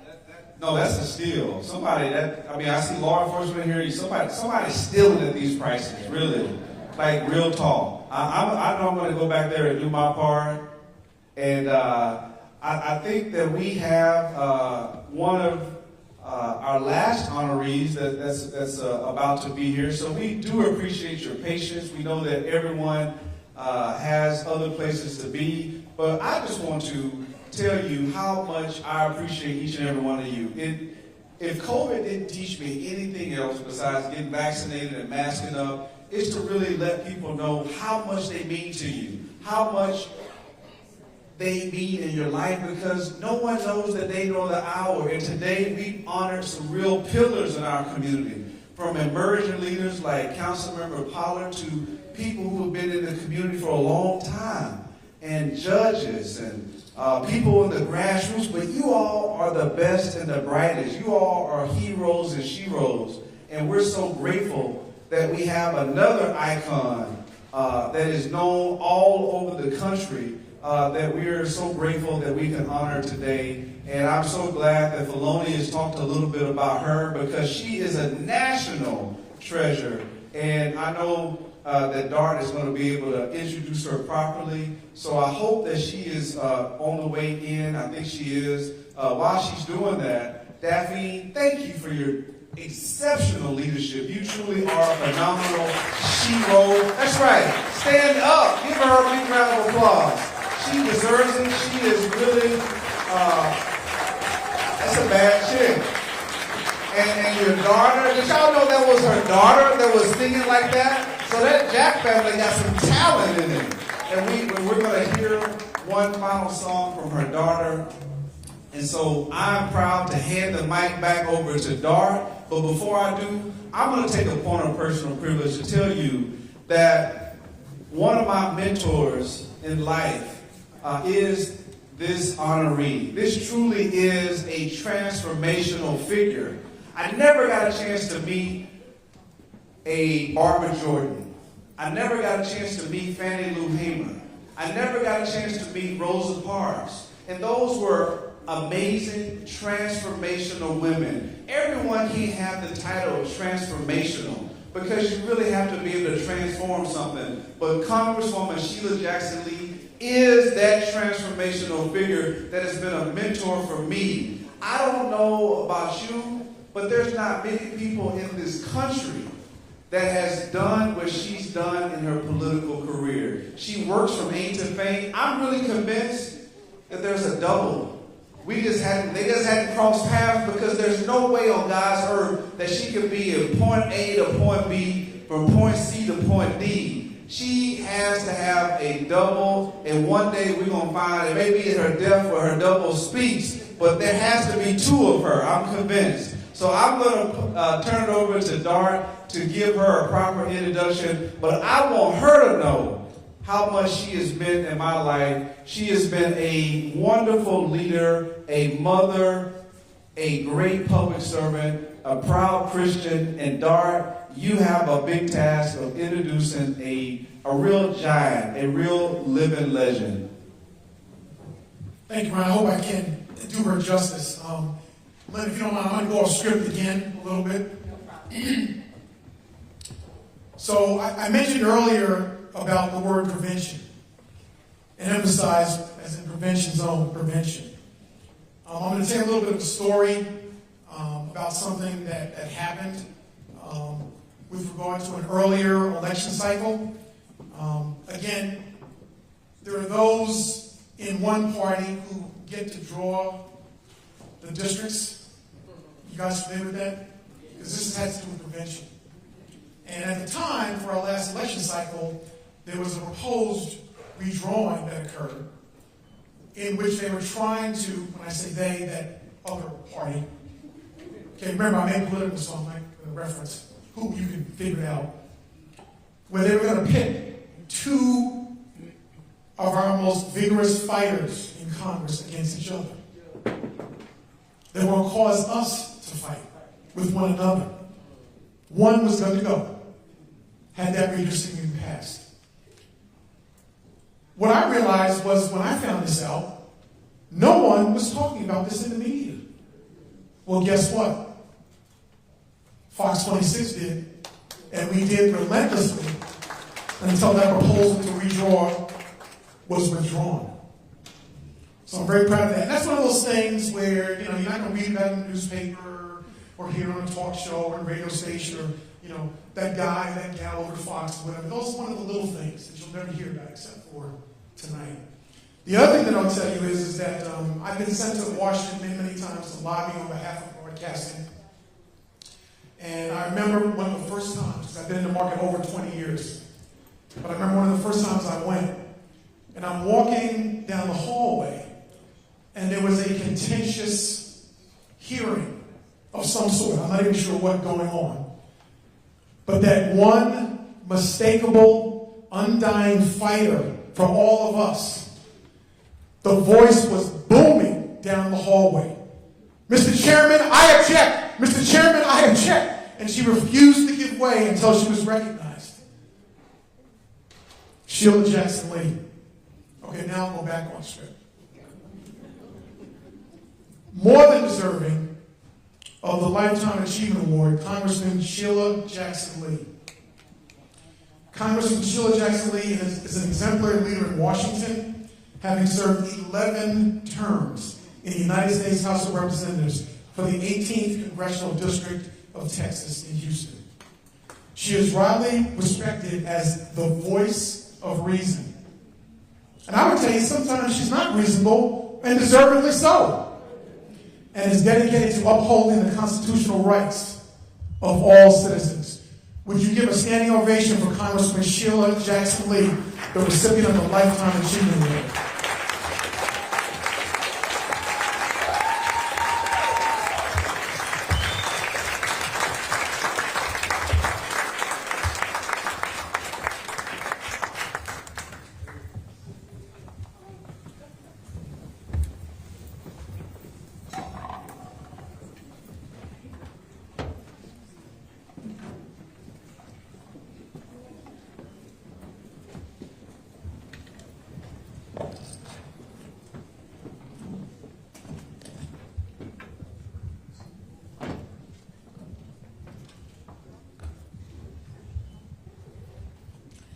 Let me acknowledge what a beautiful audience, how humbled I am. The Match Theater has never been better. It's not acting here, but it's truth.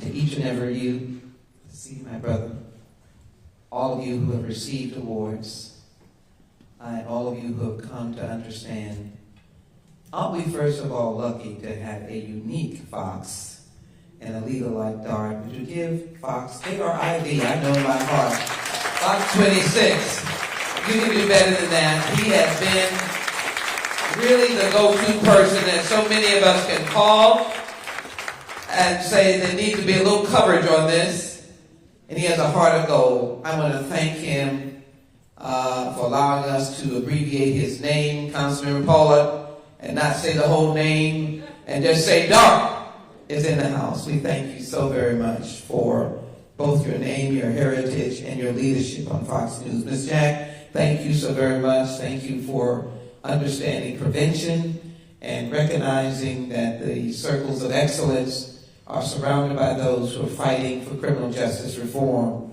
Let me acknowledge my dear friend, Representative Ron Reynolds, who may be on roller skates. I can't believe he's still here. But I understand that he was able to be the best master of ceremonies, taking my text saying, hold on, I'm on the way, hold on. This is not a moment for me to recount my schedule today, but I've been as far away as Texas City honoring a brother that's been in the pastoral leadership for 72 years. He's 93 years old. I think they think I'm their congresswoman, but there I was. And so forgive me, I have been across the county from one end to the next. and I did not want to miss this very important moment. So give me just a moment. Let me acknowledge Felonious, my dear friends, and I don't know if Keisha's here. Thank you all so very much. Whenever I call them, they are there. Please accept their smile, but recognize the family's pain still continues. And for those of us who know them, we are very grateful. And others of you who have pain in many different ways, we know that your pain is still there. Please don't think that we do not see it or feel it.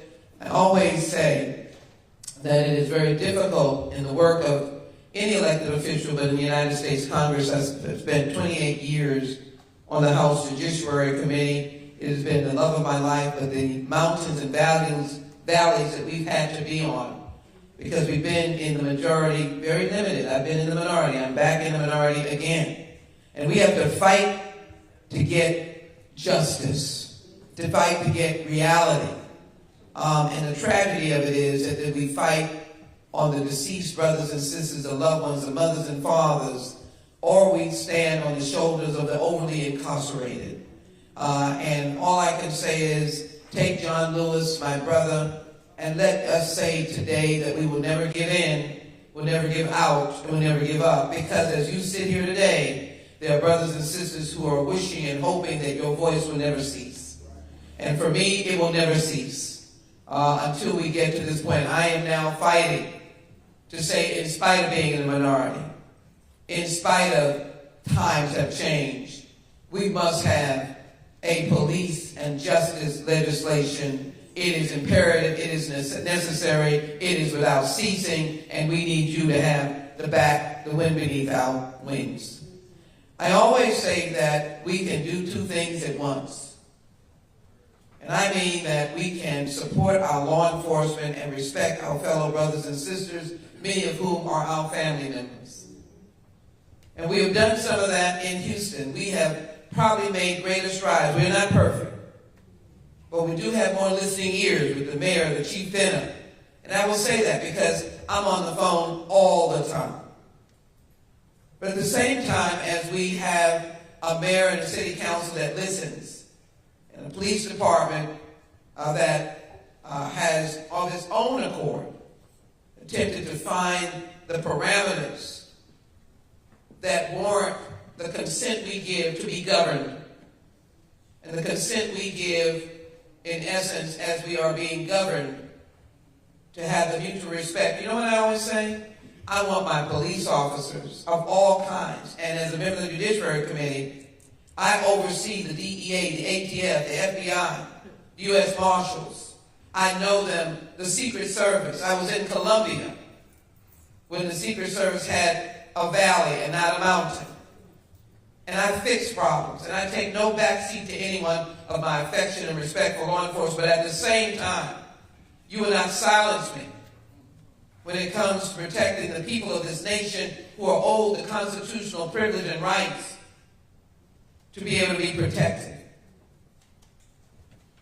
And that means that cases that we need to go forward so you can have justice for a loved one who's been a victim, at the same time, you want to make sure that you have a system of justice. And just for a moment, while I know how lucky we are to be here in Houston, Harris County, for the general sense of the elected officials that govern law enforcement, they want what is best for them and for us. But listen to this 3-year report, if I might, just briefly, of the Louisiana Metropolitan Police Department. This report is 3 years in coming. Would anyone argue that no American should be subjected to this? That's what I use. I don't say us, it's obvious, they think it's us, but no American should be subjected to this. No American. And I will fight for you no matter what your background and what you've been through. And those who fight for victims, I'm standing with you. And law enforcement, I'm standing with you. But tell me whether or not this warrants change. The LMPD uses dangerous neck restraints against people who pose no threat. LMPD uses overall excessive force in violation of the Fourth Amendment. LMPD deploys police dogs against people who pose no threat and allow dogs to continue biting people after they surrender. LMPD's use of tasers is unreasonable and unsafe. LMPD uses takedowns, strikes, and other bodily force disproportionate to the threat or resistance. LMPD officers unnecessarily escalate encounters, leading to excessive force. And LMPD's weak oversight contributes to the use of excessive force. Who would we be? We did not entrust our officials to find a way to ensure that all Americans receive the justice and the treatment that they deserve. Every one of us adhere to the principles of being law-abiding. Some stumble, some are absolutely violent. And we want them off our streets and away from our neighbors and our neighborhoods. And no one denies that. But we must find that balance. And these kinds of actions warrant that balance. So we do not have Breonna Taylor, bright and beautiful young woman who was ready to take her wings and be maybe even a doctor. Maybe even a doctor. George Floyd, our native son, when you go to CUNY Homes, there are people there that said he was big George. He took me under his wings. He shared his affection for sports with us. He took his brothers on trips when he played basketball. He played football. He was a hero at Yates. He deserved to have a second chance. Or Eric Garner, who after his death lost his daughter fighting so hard for him. All lives are not perfect, but who are we to judge that their lives should be extinguished? So when I think of this evening with so many of you who have fought for justice, who are truth sayers, who have rescued people, who we look to say, we can't find our loved one. Every time I see EquiSearch out there, I'm praying that you find it. I feel your passion when something ugly has happened. You may not see it, but I've got your back. I monitor it and I watch it. Mothers who drown in cars and can't be found for days. Sons found in bayous. Children taken, the little one that was found in Oklahoma. You've just been on the battlefield. We're so grateful for that. There's so many people that need you. On Fox News, you have been a truth sayer. And I don't say I disagree. We need to have a balanced justice system. Families who wait forever and ever for their trials to come up are in pain. I want us to find the common ground. And I want us to recognize that when we talk about how things can be improved as I close, just let me give you a little bit of the George Floyd Justice and Policing Act so that when the words are heard, no one is going to say, we worked hard on this. We're so sensitive that we had to do it in a shocking backdrop, something most Americans had never seen. We've never seen this up close. We watched it in plain color and living color. Imagine this family that lives this over and over again. Again, I don't know each of your stories, Ms. Jack's story, what you're living through. But we've got to find a way. My job is to cure it, to work for it, to be your wind, your back, to be able to ensure that. So just listen to some of the aspects of George Floyd so you won't go off and say, what bill is that? Improving data collection so you can know of those few officers across America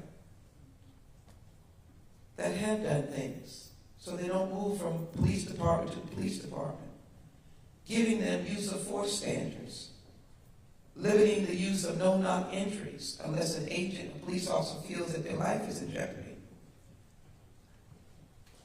Credentialing police agencies, meaning one that I worked on forever called the Law Enforcement Trust and Integrity, giving money to the 18,000 police departments to help them rise up.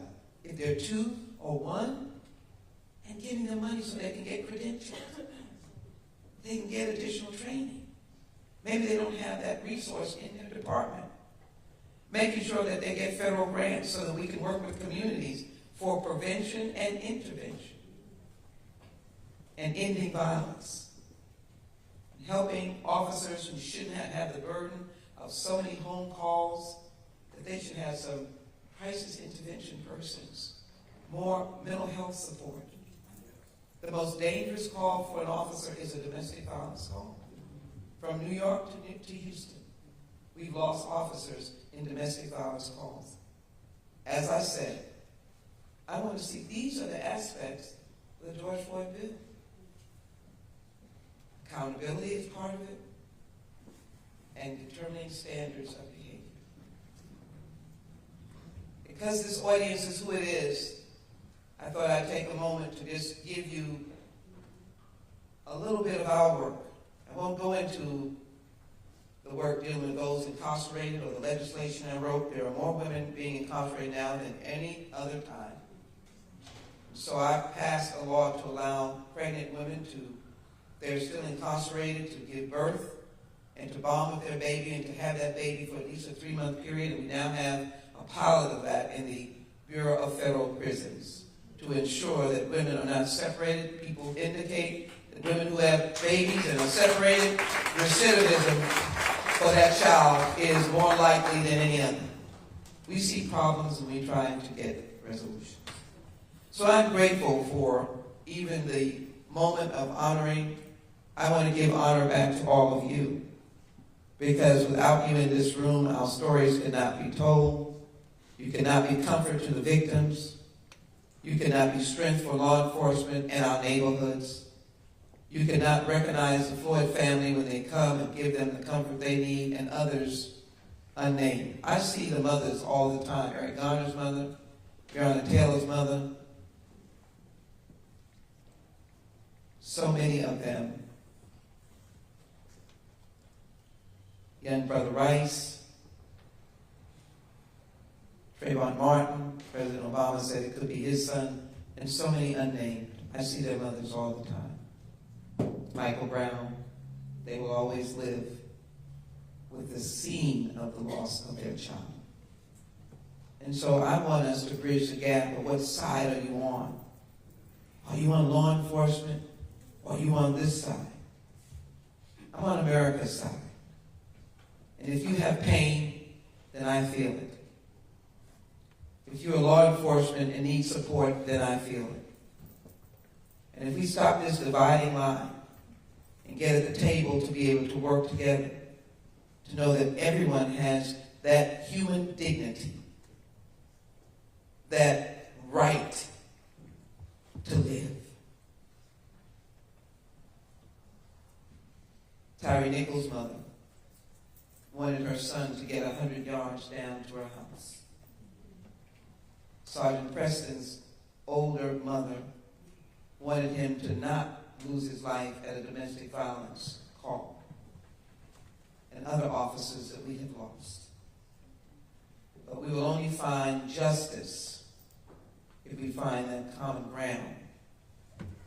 And I'm so grateful to you, Ms. Jack, and for helping the stories be told. I'm grateful to the honorees.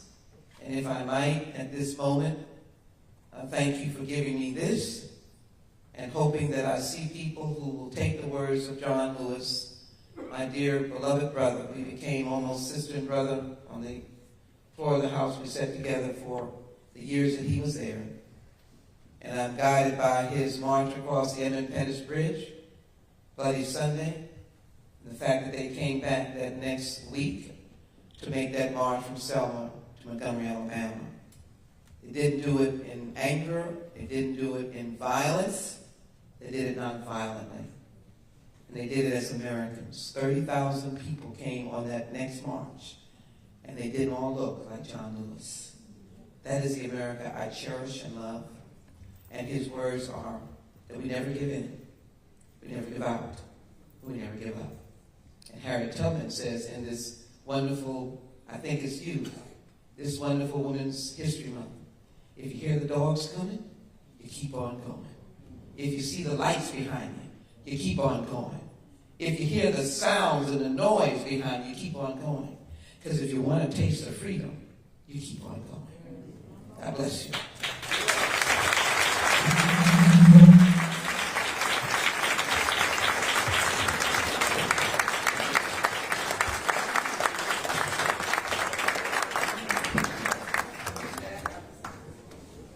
I'm not going to read it in its entirety, but you are deserving because of the Prevention Zone Incorporated and your vision to bring us together. You organized this great circles of excellence in criminal justice reception and recognition, recognizing individuals who have a direct, positive, and significant effect on the criminal justice system and their commitments to improving the criminal justice system. So you, early on, accepted the fact that you can be on many different sides and you're improving the criminal justice system. Thank you for bringing law enforcement, victims, and others together. And also, as a veteran parole officer, you've seen it firsthand. This is saying you're deserving of the commendation, respect, and admiration of the United States Congress. Sheila Jackson Lee, member of Congress.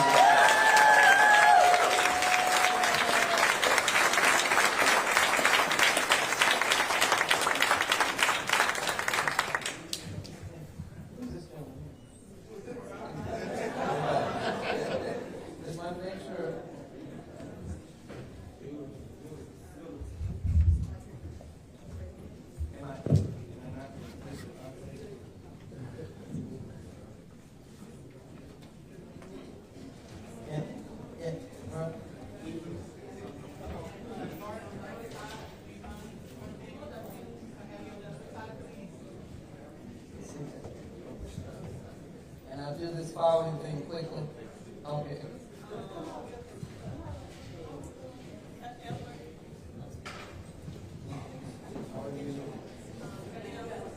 Councilman? Yeah. Hey, all the guys coming up here.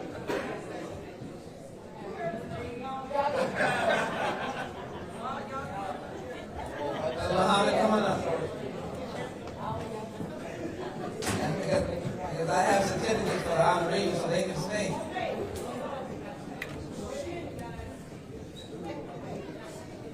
Well, the good news, I didn't scare anybody away. They're still here.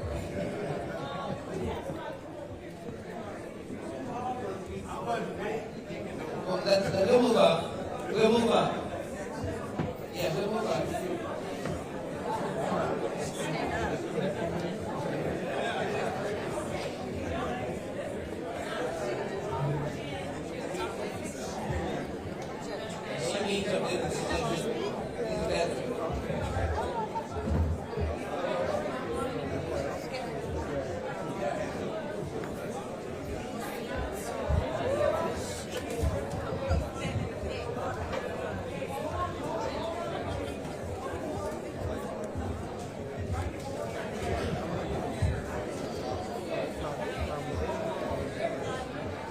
Let me give these certificates so that you can take, because I know they've been here a long time. You hold yours, please.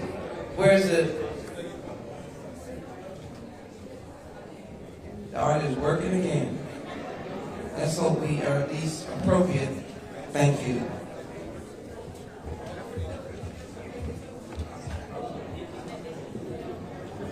Dr. Sherry Sawyer, please come down. Deserving 2023 outstanding. We're going to get a picture with everybody at the same time. But if they're...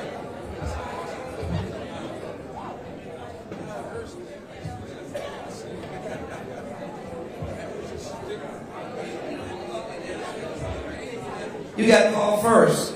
Randy Wallaace, Fox 26 News. You say where you are, but hold it open. All right. Greg Williams, 2023. Where are you? Right? All right. There you are. Thank you. Anybody I missed? Honorable Hazel Jones, Judge Jones. It's good to see you. How are you? I knew when she started. All right. Good. Brother Derek Muhammad, I knew when he started too, never stopped. Working with our boys, thank you so very much. Thank you so very much. Councilmember Edward Pollard, thank you, working with young men, working our boys. All right, Mala Walensky Proctor, thank you. You're right here in this Historic Women's History Month. Talicio Fogel Simon, did I get the first name accurate? Am I almost accurate? All right, you are deserving. Tim Miller, my EquiSearch, my brother. He took his pain and he turned it into helping us. Sheriff Eric Flanagan. All right, well, thank you so very much. Is this Eric from Fort Bend? All right, so we'll work with you on that one. Okay. Dr. Deborah Love, thank you, well deserving. Tommy Thompson. All right, thank you so very much. It's a pleasure, thank you. Michelle Moore, good to see you. Good to see you. And Brother Donnell Cooper, been given scholarships. I don't know how much does it amount by now. 1.5 million in scholarships. The Honorable Angela Graves Harrington. Thank you, Judge. Good to see you. And if we... you get a hug. But I will say that their foundation, as I close, so you get this picture.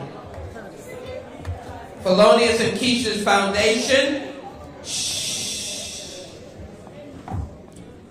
Isn't it amazing how they've not stopped giving?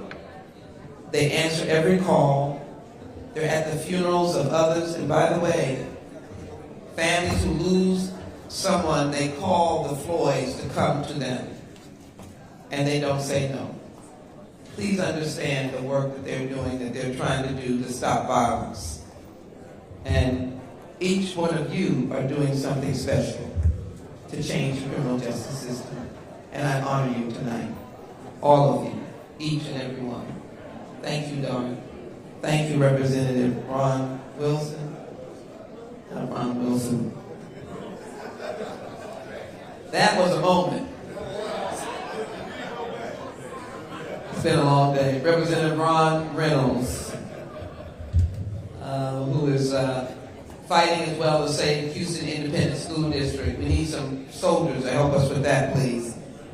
So that teachers can teach and children can learn. With that in mind, I will follow your instructions to tell you where and what I should do. And can you see all these folk here? And you need to have your...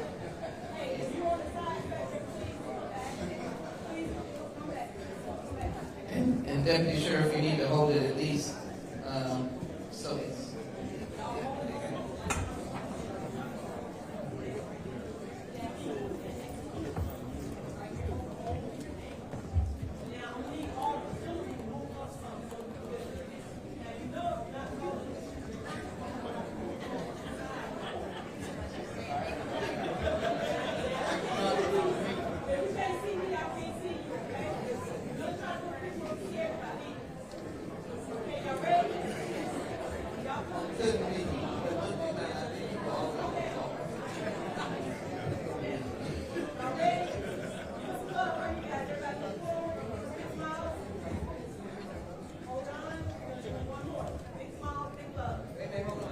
I don't want to give up the mic.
You're wonderful. I love your daughter and son over there. Hi. She's going to have closing remarks. I'm going to get off. Representative Ron Reynolds. Oh, he's going to get me. But I did want to say, that's all right. Anything I can help, maybe let me know. I watch you. You're out from morning till night. I don't know if HPD is here, but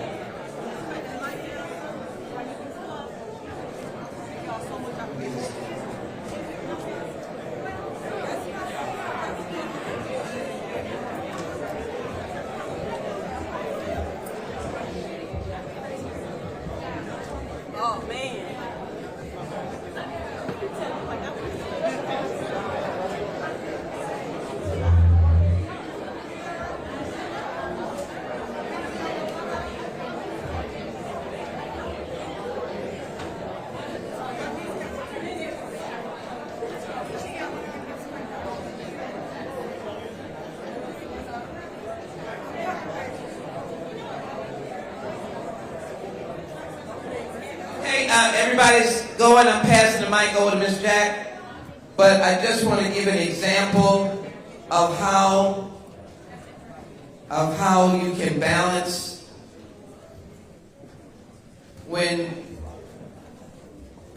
the police department, HPD, was suffering from lack of resources to help victims of crime. We gave them $1 million to help with the Victims of Crime program from the federal government, from my monies that I give out through our federal projects. And that's how you can walk and balance justice as well as service. That's how we can do it. Thank you. All right, we are almost ready to leave. Give us just a few minutes. Do we have the auction information yet? Okay, so while they're finishing up with the auction, I want to appreciate everyone for coming. If I can get everyone's attention, please. We're almost over. We're almost over. So I want to appreciate everyone, my board members, Mr. Proctor, Ms. Cassandra, and our staff, volunteer staff that helped Prevention Zone, helped put this together. My dear sister, Lynn Page. And wasn't the food good? We had some cocktail food, so this is a cocktail event. So I appreciate everyone. Holly Cotton, who came in and just blessed us, so I appreciate you. So as we end, I still hear talking. Just for a few minutes. Just for a few minutes. We're going to hear... Oh, my husband. Oh, yeah. Y'all know, almost 33 years, you be forgetting. So anyway, my daughter, Zoe, I want to thank Alex. This is my daughter, Alex. My daughter, Zoe, and Oliver, and his lovely girlfriend. Thank you for helping me. So come on and give us a special tribute song. Okay. All right. Can I get everyone's attention? She worked on this song very hard.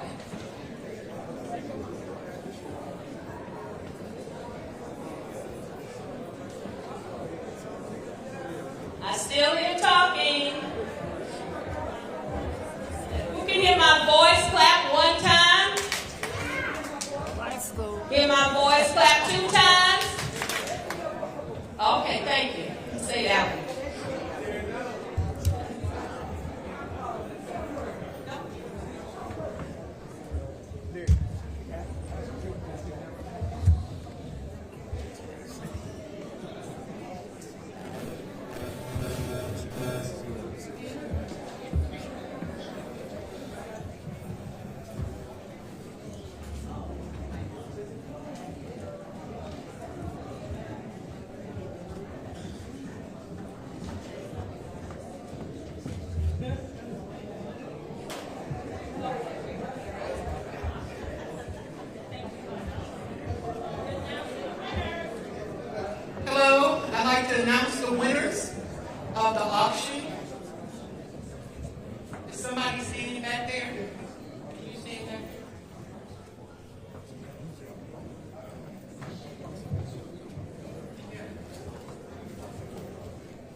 Guardian of the Galaxy. William Proctor, $50. William Proctor, where are you? Congratulations. John Biggers. D'Artagnan Patel. Fabel, oh, sorry. Congratulations.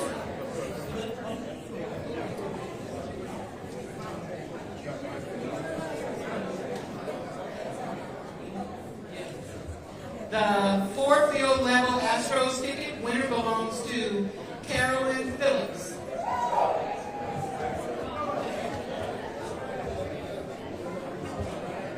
One free month of co-working space. Oh, that's me, Lynn Page.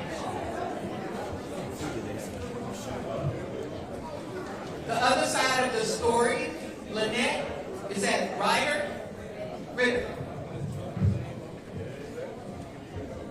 After hours collection, Cheryl Gabriel. Congratulations. And Spirits, the gift basket of liquor, Lou Greaser. Greer. Greer. Greer. Okay. You won. Congratulations. I'll be in the back to collect the money and give you your prizes. Thank you. And we are going to hear from Zoe Chad.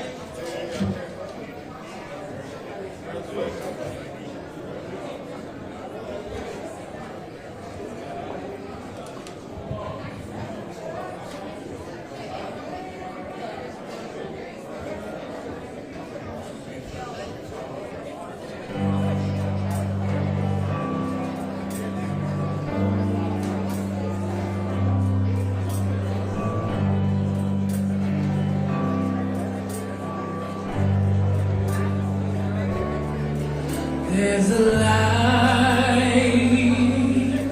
in the darkness, though the night is black as my skin. There's a light burning bright, showing me the way, but I know where I've been. There's a cry in the distance. It's a voice that comes from deep within. It's a cry asking why. I pray the answers up ahead, but I know where I've been. There's a road we've been traveling, lost so many on the way, but the rich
There's